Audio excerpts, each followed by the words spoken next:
Start. हाँ जी please. Waheguru ji. एक ओंकार सतनाम करता पुरख निरभव निर्वैर अकाल मूर्त अजूनी सैभं गुर प्रसाद। एक ओंकार सतनाम करता पुरख निरभव निर्वैर अकाल मूर्त अजूनी सैभं गुर प्रसाद। एक ओंकार सतनाम करता पुरख निरभव निर्वैर अकाल मूर्त अजूनी सैभं गुर प्रसाद। एक ओंकार सतनाम करता पुरख निरभव निर्वैर अकाल मूर्त अजूनी सैभं गुर प्रसाद। एक ओंकार सतनाम करता पुरख निरभव निर्वैर अकाल मूर्त अजूनी सैभं गुर प्रसाद। वाहिगुरु वाहिगुरु वाहिगुरु वाहिगुरु वाहिगुरु वाहिगुरु। गुजरी महला पंजवा। तू समर्थ शरण को दाता दुख भंजन सुखराए। जाए कलेश मिटे पे परमा निर्मल गुण प्रभ गाए। तू समर्थ शरण को दाता दुख भंजन सुखराए।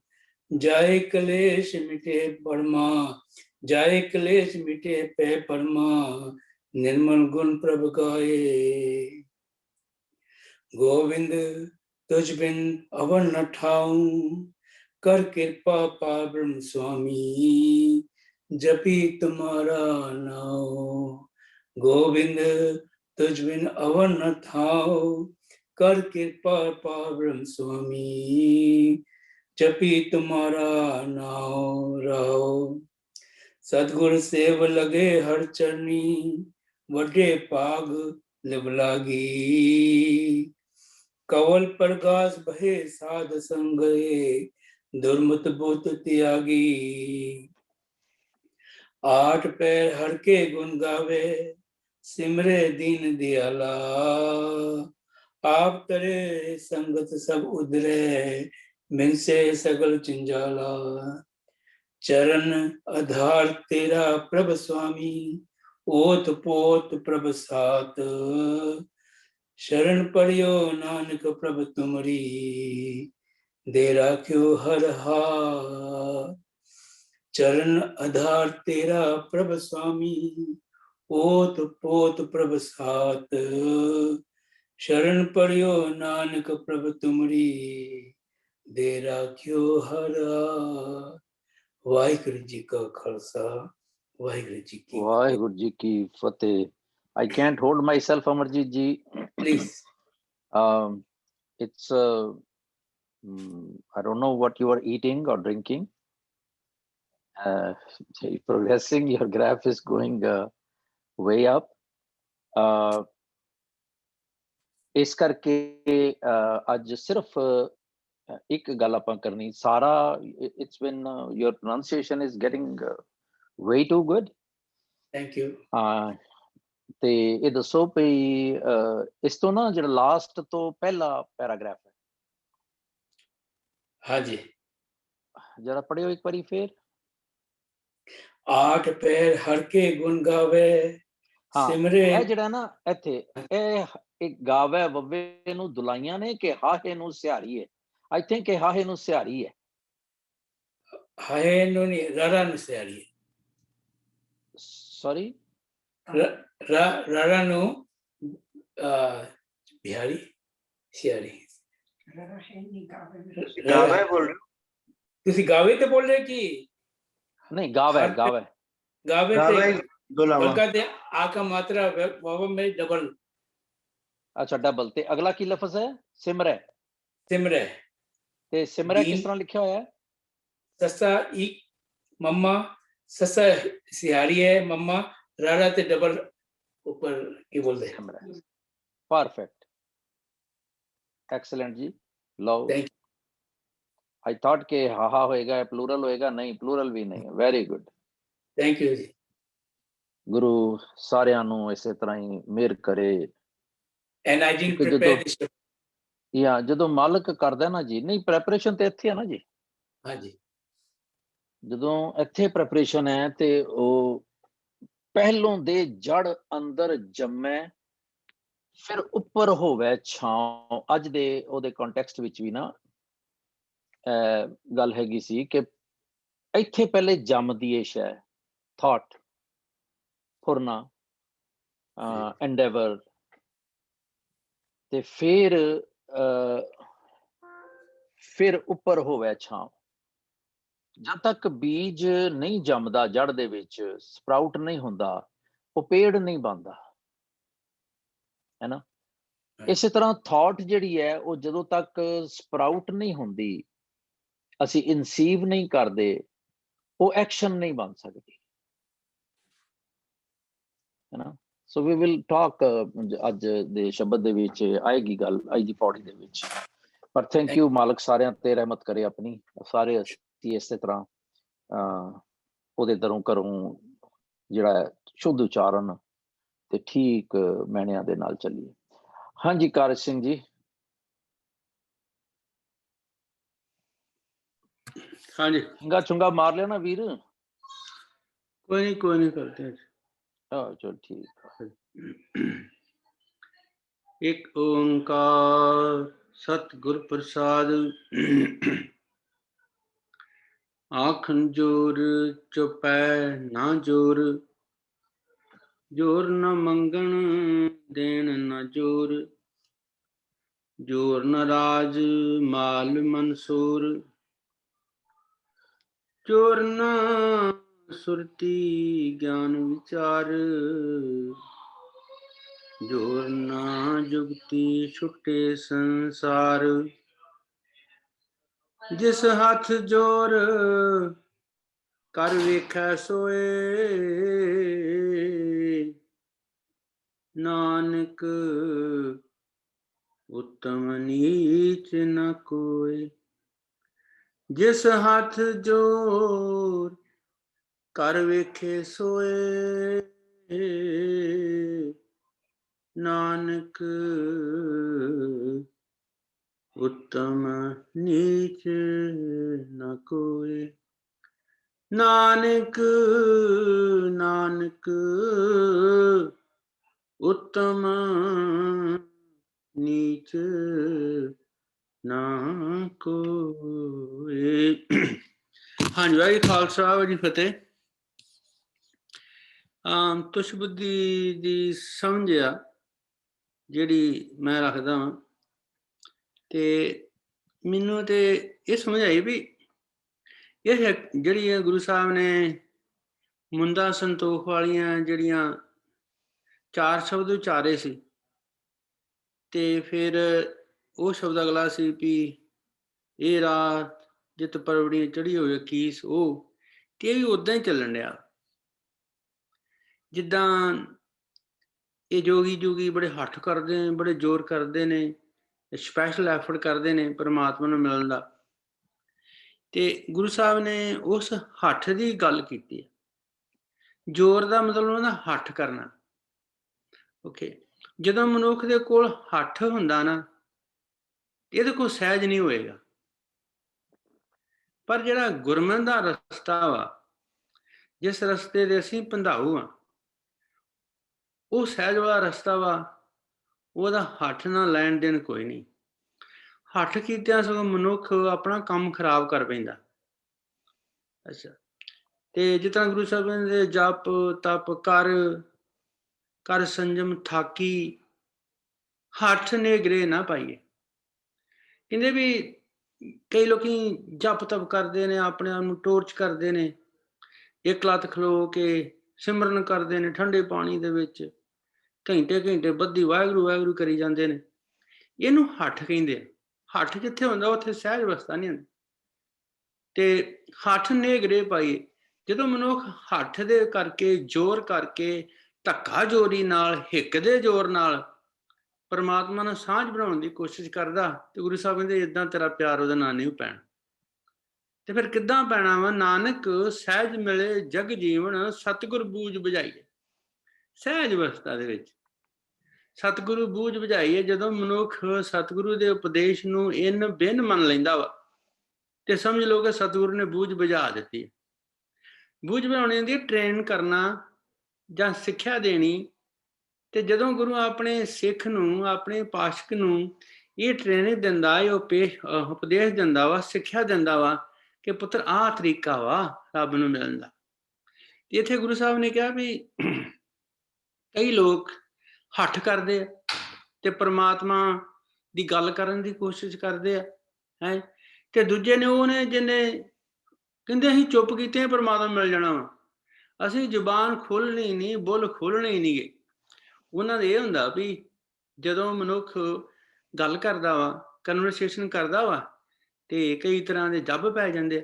ਹੁਣ ਜਿਨ੍ਹਾਂ ਮਨੁੱਖਾਂ ਨੂੰ ਗੱਲ ਕਰਨ ਦੀ ਜਾਚ ਹੀ ਨਹੀਂ, ਉੱਥੇ ਤਾਂ ਆਪਣਾ ਜਿਹੜਾ ਕਨਵਰਸੇਸ਼ਨ ਆ ਉਹ ਹੀਟਡ ਹੋ ਜਾਂਦਾ ਵਾ, ਉੱਥੇ ਰਿਸਪੈਕਟ ਨਹੀਂ ਰਹਿੰਦੀ। ਸਿਮਿਲਰਲੀ ਕਹਿੰਦੇ ਵੀ ਤੂੰ ਬੋਲਣ ਦੀ ਜਾਚ ਸਿੱਖ, ਤੈਨੂੰ ਚੁੱਪ ਰਹਿਣ ਦੀ ਲੋੜ ਨਹੀਂ। ਵੀ ਜੇ ਤੂੰ ਡਰਦਾ ਵੀ, ਜੇ ਹੁਣ ਜਿਸ ਤਰ੍ਹਾਂ ਗੁਰੂ ਸਾਹਿਬ ਨੇ ਪਹਿਲੀ ਪੌੜੀ 'ਚ ਵੀ ਕਿਹਾ, ਚੁੱਪੇ ਚੁੱਪ ਨਾ ਹੋਵੀ ਜੇ ਲਾਇਆ ਰਹਾਂ ਲਿਵਤਾਰ। ਤੂੰ ਚੁੱਪ ਰਹਿ ਸਕਦਾ ਹੀ ਨਹੀਂ, ਭਾਵੇਂ ਜਿੰਨੀ ਮਰਜ਼ੀ ਤੂੰ ਫੋਕਸ ਹੋਣ ਦੀ ਗੱਲ ਕਰ, ਕਿਉਂਕਿ ਮਨ ਨੇ ਨਹੀਂ ਚੁੱਪ ਕਰਨਾ। ਜਿੰਨਾ ਚਿਰ ਮਨ ਨਹੀਂ ਚੁੱਪ ਕਰਦਾ, ਉਹਨਾਂ ਚਿਰ ਪੁੱਤਰ ਤੂੰ ਚੁੱਪ ਨਹੀਂ ਹੋ ਸਕਦਾ। ਤੇ ਹੱਠ ਕੀਤਿਆਂ ਮਨੁੱਖ ਉਹ ਚੁੱਪ ਨਹੀਂ ਰਹਿ ਸਕਦਾ। ਨਾ ਜ਼ੋਰ, ਕਹਿੰਦੇ ਉਹਦੇ ਵਿੱਚ ਤੇਰਾ ਕੋਈ ਜ਼ੋਰ ਨਹੀਂ ਚੱਲਣਾ। ਜ਼ੋਰ ਨਾ ਮੰਗਣ, ਦੇਣ ਨਾ ਜ਼ੋਰ। ਹੁਣ ਕਈ ਲੋਕੀ ਜਿਹੜੇ ਨੇ ਬੜੇ ਹਿੱਕ ਦੇ ਜ਼ੋਰ ਨਾਲ ਲੋਕਾਂ ਤੋਂ ਟੈਕਸ ਕਰਾਉਂਦੇ ਨੇ, ਜਾਂ ਆਪਣੇ ਮੰਗਾਂ ਜਿਹੜੀਆਂ ਉਹ ਮੰਗਵਾਉਂਦੇ ਨੇ। ਪਰ ਇੱਥੇ ਮੈਨੂੰ ਲੱਗਦਾ ਵੀ ਕਈ ਮਨੁੱਖ ਖਹਿੜਾ ਕਰਦੇ ਆ ਰੱਬ ਅੱਗੇ ਕਿ ਤੂੰ ਮੈਨੂੰ ਦੇ, ਆਹ ਚੀਜ਼ ਮੈਨੂੰ ਦੇ, ਓਕੇ ਮੈਂ ਤੇਰਾ ਇੰਨਾ ਨਾਮ ਜਪਦਾ ਵਾਂ, ਉਹਦੇ ਬਦਲੇ ਵਿੱਚ ਮੈਨੂੰ ਕੋਈ ਦੇ। ਤੇ ਗੁਰੂ ਸਾਹਿਬ ਕਹਿੰਦੇ ਨਹੀਂ, ਤੇ ਇਹ ਗੱਲ ਜ਼ੋਰ ਨਾਲ ਗੱਲ ਨਹੀਂ ਬਣਨੀ ਤੇਰੀ, ਤੇ ਦੇਣ ਨਾ ਜ਼ੋਰ। ਅੱਛਾ, ਇਹਦੇ ਬਾਰੇ ਮੈਨੂੰ ਬੜਾ ਪਤਾ ਨਹੀਂ, ਦੇਣ ਨਾ ਜ਼ੋਰ ਦਾ ਕੀ ਹੋਏਗਾ। ਜ਼ੋਰ ਨਾ ਜੀਵਨ, ਮਰਨ ਨਾ ਜ਼ੋਰ। ਜ਼ੋਰ ਨਾਲ ਮਨੁੱਖ ਸੱਚਾ ਜੀਵਨ ਨਹੀਂ ਜੀ ਸਕਦਾ। ਨਾ ਇਹ ਜੀਵਨ ਦੀ ਕਹਿ ਸਕਦਾ ਕਿ ਮੈਂ 100 ਸਾਲ ਜੀਣਾ ਜਾਂ 200 ਸਾਲ ਜੀਣਾ, ਇਹ ਨਹੀਂ ਕਹਿ ਸਕਦਾ। ਤੇ ਕਈ ਇਹ ਹੁੰਦੇ ਕਿ ਮੈਂ ਮਰ ਜਾਵਾਂ ਕਿਉਂਕਿ ਮੈਂ ਦੁਖੀ ਹਾਂ। ਮਨੁੱਖ ਆਪਣੀ ਤਾਕਤ ਨਾਲ, ਆਪਣੇ ਹੱਥ ਨਾਲ ਮਰ ਵੀ ਨਹੀਂ ਸਕਦਾ, ਕਿ ਮਰਨਾ ਬੜਾ ਔਖਾ ਹੁੰਦਾ। ਕਈ ਨੇ ਵੇਖਿਆ ਵੀ ਕਈ ਲੋਕ ਨਾ ਜ਼ੋਰ ਦੇ ਨਾਲ ਸੁਸਾਈਡ ਕਰਨ ਦੀ ਕੋਸ਼ਿਸ਼ ਕਰਦੇ ਆ, ਤੇ ਉਹਨਾਂ ਦੀ ਬਾਡੀ ਰਿਜੈਕਟ ਕਰਦੀ ਆ, ਤੇ ਉਹ ਮਰ ਵੀ ਨਹੀਂ ਸਕਦੇ, ਕਿਉਂਕਿ ਮਰਨਾ ਬੜਾ ਔਖਾ। ਹਾਂਜੀ, ਮਰਨਾ ਜ਼ੋਰ, ਜ਼ੋਰ ਨਾ ਸੁਰਤੀ ਗਿਆਨ ਵਿਚਾਰ। ਵਾਹ ਵਾਹ। ਕਹਿੰਦੇ ਵੀ ਤੇਰੇ ਹੱਠ ਕੀਤਿਆਂ ਤੇਰੀ ਸੁਰਤੀ ਨਹੀਂ ਲੱਗਣੀ। ਹੱਠ ਕੀਤਿਆਂ ਤੂੰ ਕਈ ਲੋਕੀ ਤੇ ਧੁੰਨੀ ਦੇ ਫੋਕਸ ਹੁੰਦੇ ਆ, ਕੋਈ ਨੱਕ ਦੇ ਉੱਪਰ ਤੇ ਫੋਕਸ ਹੁੰਦੇ ਨੇ, ਬੜਾ ਜ਼ੋਰ ਲਾਉਂਦੇ ਨੇ ਵੀ ਆਪਣਾ ਧਿਆਨ ਇੱਥੇ ਫੋਰਹੈਡ ਤੇ ਲਿਆਓ, ਤੇ ਇਹਦਾ ਸੁਰਤੀ ਹੁੰਦੀ। ਸੁਰਤੀ ਦਾ ਜਿਹੜਾ ਗੁਰਮਤਿ ਦੇ ਵਿੱਚ ਅਰਥ ਆ ਉਹ ਅਵੇਅਰਨੈਸ। ਹਾਂਜੀ, ਤੇ ਗਿਆਨ ਵਿਚਾਰ, ਜਿਹੜਾ ਗਿਆਨ ਤੇ ਵਿਚਾਰ ਆ ਇਹ ਵੀ ਜ਼ੋਰ ਨਾਲ ਨਹੀਂ ਆਉਂਦਾ, ਇਹ ਵੀ ਮਿਹਨਤ ਦਾ ਵਿਸ਼ਾ ਵਾ। ਤੇ ਜਦੋਂ ਮਨੁੱਖ ਮਿਹਨਤ ਕਰਦਾ ਵਾ, ਗੁਰੂ ਦੇ ਸ਼ਬਦ ਨੂੰ ਡਿਵੈਲਪ ਕਰਦਾ ਵਾ, ਤੇ ਇਹ ਇੱਕ ਗਿਆਨ ਵਿਚਾਰ ਇੱਕ ਪਲੇਟਫਾਰਮ ਆ ਵੀ ਮਨੁੱਖ ਨੇ ਪਹਿਲਾਂ ਗਿਆਨ ਆਪ ਹਾਸਲ ਕਰਨਾ, ਫਿਰ ਜਿਹੜਾ ਗਿਆਨ ਹਾਸਲ ਕੀਤਾ ਉਹਨੂੰ ਆਪਣੇ ਜੀਵਨ ਵਿੱਚ ਜੀਣਾ ਵਾ, ਤੇ ਫਿਰ ਉਹਨੂੰ ਦੂਜਿਆਂ ਨਾਲ ਸਾਂਝਾ ਕਰਨਾ। ਜਦੋਂ ਮਨੁੱਖ ਇਹ ਤਿੰਨ ਚੀਜ਼ਾਂ ਕਰਦਾ ਨਾ, ਤੇ ਫਿਰ ਉਹ ਗਿਆਨ ਵਿਚਾਰ ਦੇ ਪਲੇਟਫਾਰਮ ਤੇ ਜਾ ਕੇ ਤੇ ਕਬੂਲ ਹੁੰਦਾ ਵਾ। ਤੇ ਗੁਰੂ ਸਾਹਿਬ ਕਹਿੰਦੇ ਵੀ ਇਹ ਜ਼ੋਰ ਵਾਲੀ ਗੱਲ ਨਹੀਂ।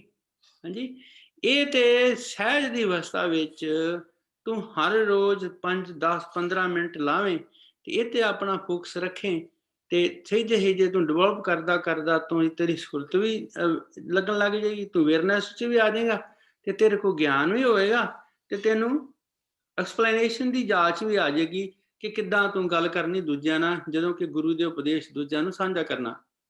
ਤੇ ਜ਼ੋਰ ਨਾ ਜੁਗਤੀ ਛੁੱਟੇ ਸੰਸਾਰ। ਅੱਛਾ, ਹੁਣ ਇੱਥੇ ਆ ਵੀ ਸੰਸਾਰ ਦਾ ਸੱਚ ਕੀ ਹੈ? ਸੰਸਾਰ ਇੱਕ ਮਾਇਆ ਦਾ ਪ੍ਰਭਾਵ ਹੈ, ਇੱਕ ਮਾਇਆ ਦਾ ਬੱਦਲ ਆ ਜਿਹੜਾ ਹਮੇਸ਼ਾ ਹੀ ਵਰਸਦਾ ਰਹਿੰਦਾ ਵਾ। ਇਹ ਤੋਂ ਕਿੱਦਾਂ ਛੁੱਟਿਆ ਜਾ ਸਕੇ? ਕੋਈ ਜ਼ੋਰ ਲਾ ਕੇ ਕੋਈ ਮਨੁੱਖ ਕਹੇ ਕਿ ਮੈਂ ਮਾਇਆ ਨੂੰ ਪਰੇ ਧੱਕ ਦਿੰਦਾ ਤੇ ਮੈਂ ਇਹਦੇ ਵਿੱਚ ਮੇਰਾ ਕੋਈ ਲੈਣ ਦੇਣ ਨਹੀਂ, ਜਾਂ ਮੈਂ ਤੋਂ ਮੁਕਤੀ ਪ੍ਰਾਪਤ ਕਰ ਲੈਣਾ, ਮੈਂ ਆਪਣੀ ਪੂਰੀ ਆਜ਼ਾਦੀ ਲੈ ਲੈਣਾ।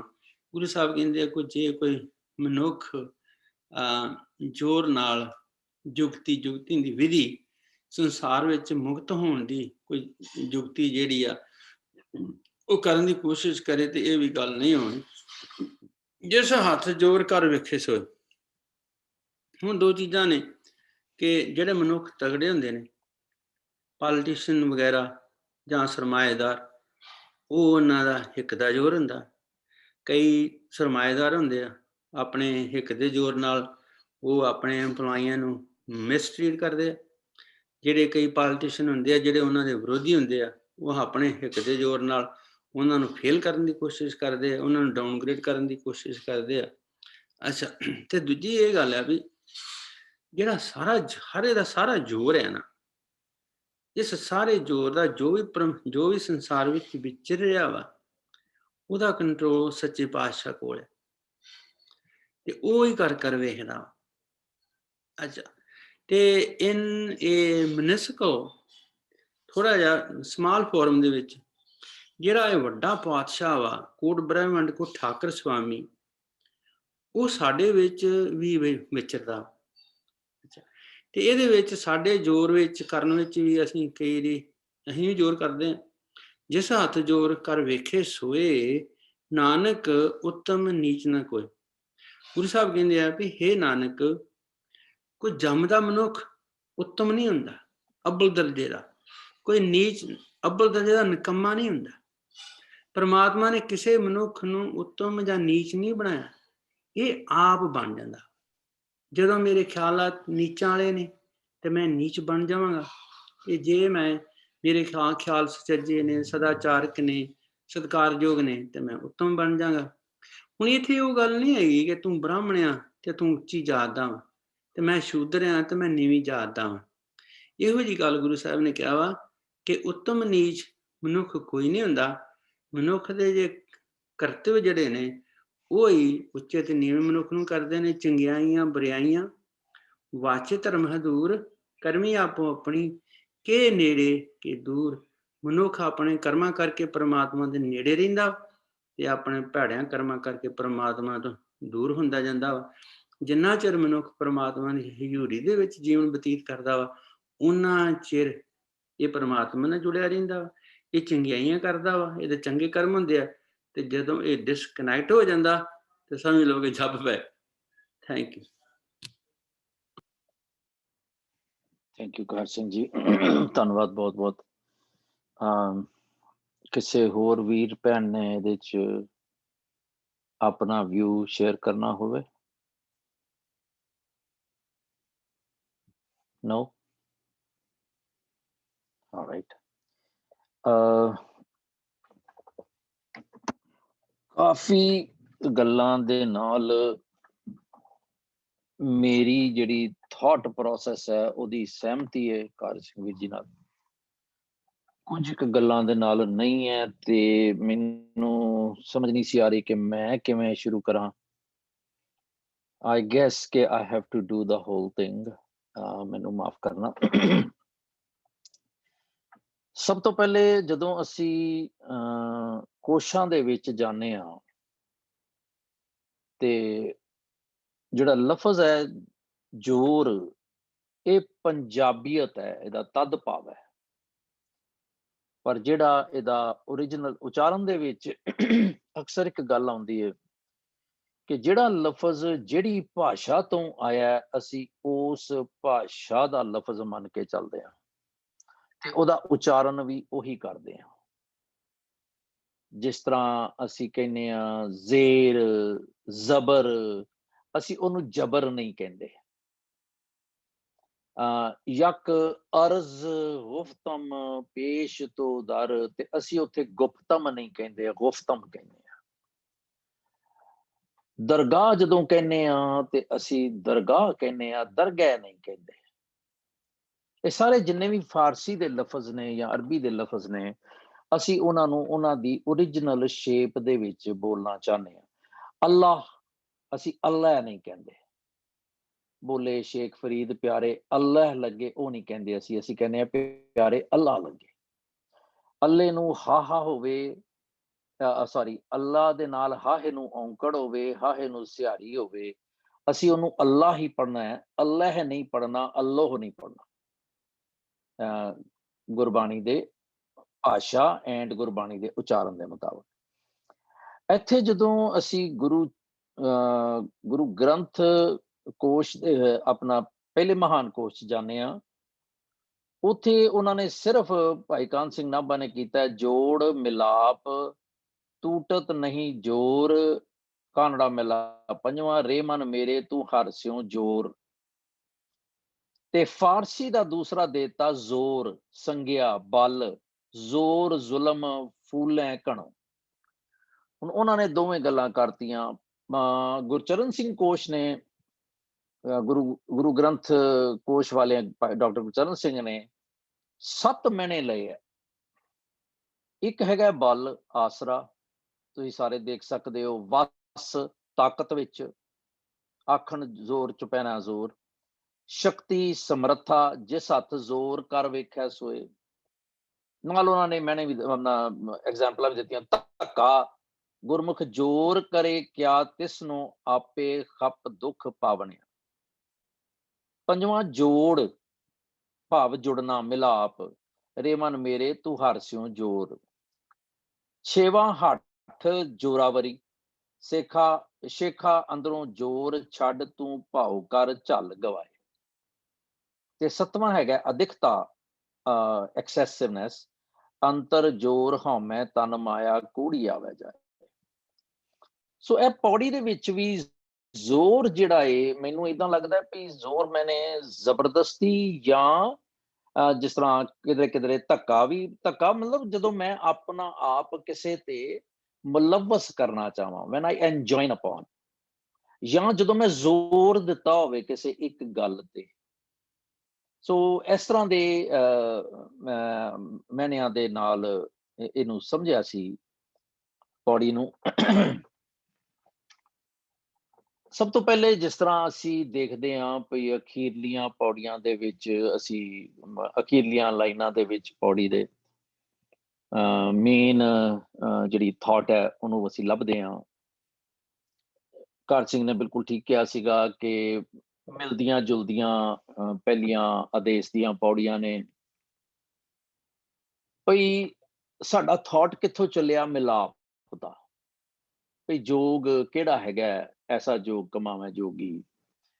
ਤੇ ਪਾਤਸ਼ਾਹ ਉੱਥੋਂ ਸ਼ੁਰੂ ਕਰਕੇ ਵੀ ਤੇਰੇ ਕੋਲ ਇਹੋ ਜਿਹੀਆਂ ਹੋਣ, ਮੁੰਦਰਾਂ ਹੋਣ, ਇਹ ਹੋਵੇ, ਫਿਰ ਤੇਰਾ ਭੰਡਾਰ ਕਿਹੋ ਜਿਹਾ ਹੋਵੇ, ਫਿਰ ਇਹ ਕਮਾਈ ਉਹ ਵੇਖਿਆ ਉਹਨਾਂ ਨਜ਼ਰ ਨਾਲ। ਕਹਿੰਦੇ ਵੀ ਤੁਸੀਂ ਭਾਵੇਂ ਜੋ ਮਰਜ਼ੀ ਸਮਝਦੇ ਰਹੋ, ਮੇਰੀ ਭਾਸ਼ਾ ਦੇ ਵਿੱਚ, ਮੇਰੀ ਸਮਝ ਦੇ ਵਿੱਚ ਇਹ ਬਹੁਤਾ ਇਹ ਵਿਡਾਣ, ਕਿਉਂਕਿ ਮੈਂ ਤੇ ਉਹਨੂੰ ਨਮਸਕਾਰ ਕਰਦਾ ਜਿਹੜਾ ਅਗਲੀ ਪੌੜੀ ਚ ਕਹਿੰਦੇ ਵੀ ਜਿਹਦਾ ਆਸਣ ਜਿਹੜਾ ਹੈ, ਜਿਹਦਾ ਟਿਕਾਣਾ ਜਿਹੜਾ ਹੈ ਉਹ ਜ਼ਰਰੇ ਜ਼ਰਰੇ ਵਿੱਚ ਹੈ। ਬੜੀ ਜ਼ਰੂਰਤ ਚਾਹੀਦੀ ਸੀਗੀ ਦੇਖਿਆ ਜਾਏ ਜਦੋਂ ਪਾਤਸ਼ਾਹ ਨੇ ਆਪਣੀ ਗੱਲ ਕਹਿਣੀ ਹੈ। ਤੇ ਉਹਨਾਂ ਖਿਆਲ ਰਹੇ ਕਿ ਜੋਗੀ ਸਾਡੇ ਵਰਗੇ ਨਹੀਂ ਸਨ, ਮੇਰੇ ਵਰਗੇ, ਅਕਲ ਤੋਂ ਘੱਟ, ਬੜੇ ਨੌਲੇਜੇਬਲ ਸਨ।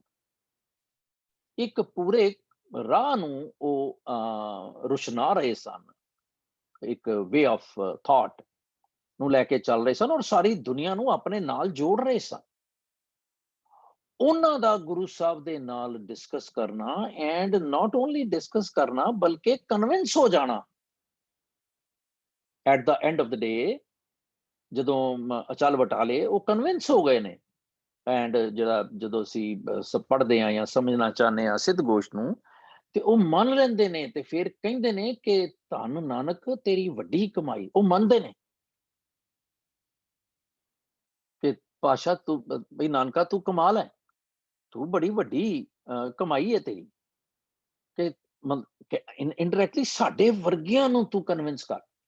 ਇੱਕ ਪਾਸੇ ਉਹ ਨੇ ਤੇ ਇੱਕ ਪਾਸੇ ਅਸੀਂ ਹਾਂ, ਕਿ ਅਸੀਂ ਦੋ ਜਣੇ ਆਪਸ ਦੇ ਵਿੱਚ ਸਾਡੀ ਥਾਟ ਪ੍ਰੋਸੈਸ ਮਿਲਦੀ ਨਹੀਂ, ਤੇ ਨਾ ਸਿਰਫ ਮਿਲਦੀ ਨਹੀਂ, ਅਸੀਂ ਸਾਡੇ ਐਂਟੈਨਾਸ ਖੜੇ ਹੋ ਜਾਂਦੇ ਨੇ ਕਿ ਅਸੀਂ ਇਹ ਸੁਣਿਆ, ਅਸੀਂ ਇਹ ਪੜ੍ਹਿਆ, ਤੇ ਇੱਕ ਪਾਸੇ ਉਹ ਜਿਹੜੇ ਕਿ ਟੋਟਲੀ ਡਿਫਰੈਂਟ ਸਨ ਥਾਟ ਪ੍ਰੋਸੈਸ ਦੇ ਵਿੱਚ, and they came to one agreement kind of. ਸਾਨੂੰ ਬੜੀ ਅਜੀਬ ਗੁਰੂ ਨਾਨਕ ਦੀ ਪਰਸਨੈਲਿਟੀ ਚੋਂ ਗੱਲ ਲੱਭਦੀ ਹੈ। ਹੁਣ ਜਦੋਂ ਅਸੀਂ ਕਹਿੰਦੇ ਹਾਂ ਕਿ ਆਸਣ ਲੋਏ ਲੋਏ ਭੰਡਾਰ ਜੋ ਕਿਛ ਪਾ, ਫਿਰ ਅੱਗੋਂ ਇਹ ਵੀ ਕਿਹਾ ਕਿ ਇੱਕ ਦੂਜੀ ਬੋਂ ਮੈਂ ਬਿਆਨ ਕਰ ਹੀ ਨਹੀਂ ਸਕਦਾ। ਨਾਨਕ ਨਦਰੀ ਪਾਈ ਹੈ, ਐਕਚੁਅਲ ਦੇ ਵਿੱਚ ਬਖਸ਼ਿਸ਼ ਇਜ਼ ਦਾ ਮੇਨ ਥਿੰਗ। ਕੁੜੀ ਕੂੜੇ ਠੀਸ, ਕੂੜੀਆਂ ਮਾਰੀ ਜਾਂਦਾ ਉਤੇ। ਮੈਂ ਹੈਰਾਨ ਹੁੰਨਾ ਕਿ ਇਹ ਕਦੋਂ ਹੋਇਆ? ਕਿਧਰੇ ਮੈਂ ਹੀ ਨਾ ਕੂੜੀਆਂ ਮਾਰਦਾ ਹੋਵਾਂ, ਕਿਧਰੇ ਮੈਂ ਹੀ ਨਾ ਯਾਵੀਆਂ ਮਾਰਦਾ ਹੋਵਾਂ, ਪਰ ਮੈਨੂੰ ਕਦੋਂ ਲੱਗਦਾ ਕਿ ਮੈਂ ਯਾਵੀ ਮਾਰ ਸਕਦਾ? ਭਾਵ ਗੱਪ, ਬਾਣੀ ਨੂੰ ਵਿਚਾਰ ਕਰਨਾ ਗੱਪ ਮਾਰਨਾ ਹੈ।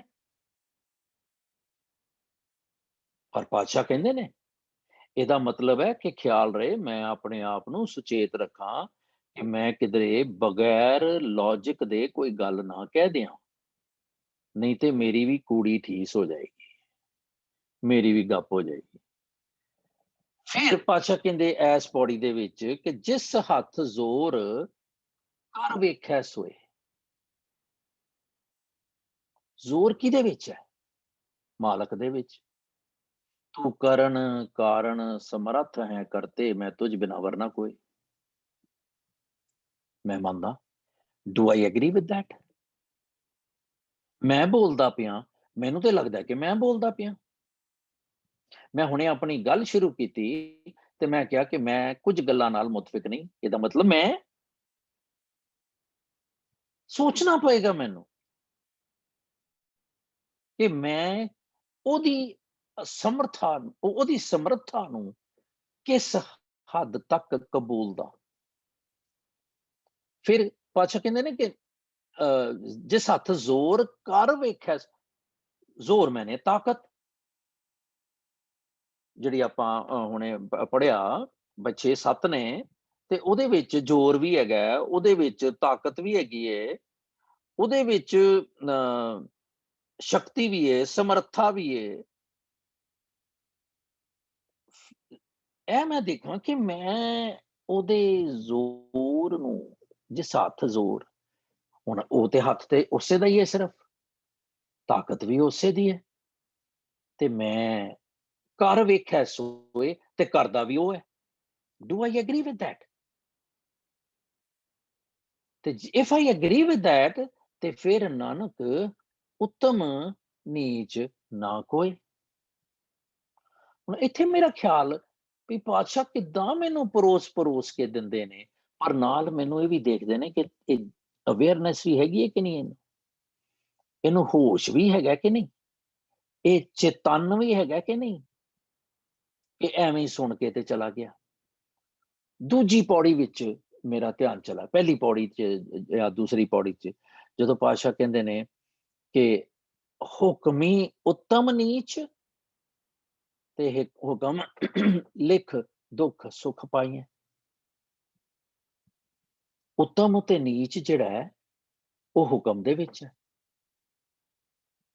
ਚੰਗਾ ਤੇ ਮਾੜਾ ਹੁਕਮ ਦੇ ਵਿੱਚ ਹੈ। ਤੇ ਇੱਥੇ ਵੀ ਕਹਿੰਦੇ ਨੇ ਪਾਤਸ਼ਾਹ, ਅਖੀਰ ਮਤਲਬ ਦੇਖੋ 33ਵੀਂ ਪੌੜੀ ਚ ਅਸੀਂ ਆ ਗਏ, ਨਾਨਕ ਉੱਤਮ ਨੀਚ ਨਾ ਕੋਈ। ਕਿਉਂਕਿ ਜੇ ਉਹਦੀ ਸਮਰੱਥਾ ਹੈਗੀ ਹੈ, ਜਿਸ ਹੱਥ ਜ਼ੋਰ ਕਰ ਵੇਖਿਆ ਸੋਏ, ਜੇ ਕਰਨ ਕਾਰਨ ਵਾਲਾ ਉਹ ਹੈ, ਤੇ ਉਹਦੇ ਅੱਗੇ ਉੱਤਮ ਤੇ ਨੀਚ ਹੈ ਹੀ ਕੋਈ ਨਹੀਂ, ਸਾਰੇ ਇੱਕ ਹੋ ਗਏ। ਅਸੀਂ ਜਦੋਂ ਸਮਝਣਾ ਆਪਣੇ ਲੈਵਲ ਤੇ, ਖਿਆਲ ਰਹੇ ਇਹ ਕਨਫਿਊਜ਼ਨ ਨਹੀਂ ਹੈ, ਇਹ ਗੱਲ ਨਾ ਹੋਰ ਨਿਸਤਾਰਾ ਕੀਤਾ ਮਾਲਕ ਨੇ। ਇੱਕ ਪਾਸੇ ਕਹਿੰਦੇ ਨੇ ਹੁਕਮੀ ਉੱਤਮ ਨੀਚ ਤੇ ਹੁਕਮ ਲਿਖ ਦੁੱਖ ਸੁਖ ਪਾਈ। ਜੇ ਕੋਈ ਉੱਚਾ ਤੇ ਨੀਵਾਂ ਹੈ ਉਹ ਹੁਕਮ ਦੇ ਵਿੱਚ ਹੈ, ਪਰ ਹੁਕਮ ਦੇ ਵਿੱਚ ਉਹੀ ਹੋਏਗਾ ਜਿਹੜਾ ਹੁਕਮ ਦੇ ਅੱਗੇ ਸਮਰਪਿਤ ਹੈ, ਜਿਹਨੇ ਕੰਪਲੀਟ ਸਰੈਂਡਰ ਕੀਤਾ ਉਹ। ਮੈਂ ਕਹਾਂ ਕਿ ਮੈਂ ਹੁਕਮ ਚਾਹ ਤੇ ਮੈਂ ਹਾਂ ਨਹੀਂ, ਕਿਉਂਕਿ ਮੈਂ ਫਰੋਮ ਐਂਡ ਵਿਦਿਨ ਸਰੈਂਡਰ ਨਹੀਂ ਕੀਤਾ ਹੋਇਆ। I have to actualize that। ਤੇ ਫਿਰ ਜਿਸ ਹੱਥ ਜ਼ੋਰ ਕਰ ਵੇਖਿਆ ਸੋਏ, ਤੇ ਪਾਤਸ਼ਾਹ ਕਹਿੰਦੇ ਨੇ ਨਾਨਕ ਹੁਕਮੈ ਜੇ ਬੁਝੈ ਤਾਂ ਹਉ ਮੈਂ ਕਹੇ ਨਾ ਕੋਈ।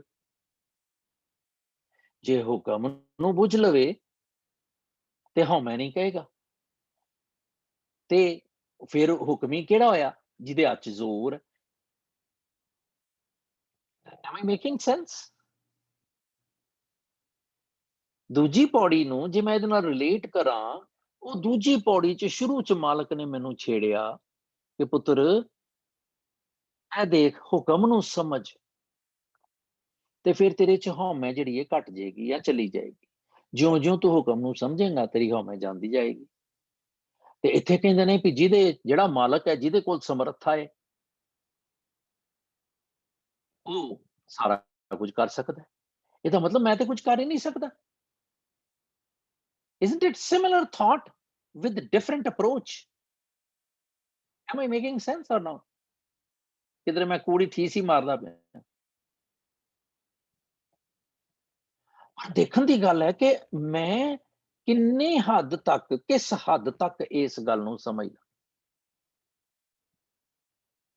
You know, ਫਿਰ ਨਾਨਕ ਉੱਤਮ ਨੀਚ ਨਾ, ਮਤਲਬ ਦੋਵੇਂ ਪਾਸੇ ਅਖੀਰਲੀਆਂ ਪੌੜੀਆਂ ਜਿਹੜੀਆਂ ਨੇ, ਅਖੀਰਲੀਆਂ ਤੁਕਾਂ ਜਿਹੜੀਆਂ ਨੇ, ਉਹ ਮੈਨੂੰ ਇਸ ਗੱਲ ਤੇ ਸਮਝਾਉਣਾ ਕਰਦੀਆਂ ਨੇ ਵੀ ਜੇ ਮੈਂ ਫੁੱਲੀ ਸਬਮਿਟ ਕਰਦਿਆਂ ਤੇਰੇ ਨਾਮ ਨਿਵੈ ਰਹੇ ਲਿਵਲਾਏ ਨਾਨਕ ਤਿੰਨ ਦਰ ਭੀਖਿਆ। 711 ਅੰਕ ਤੇ ਇੱਕ ਸ਼ਬਦ ਹੈ, ਸੌਰੀ,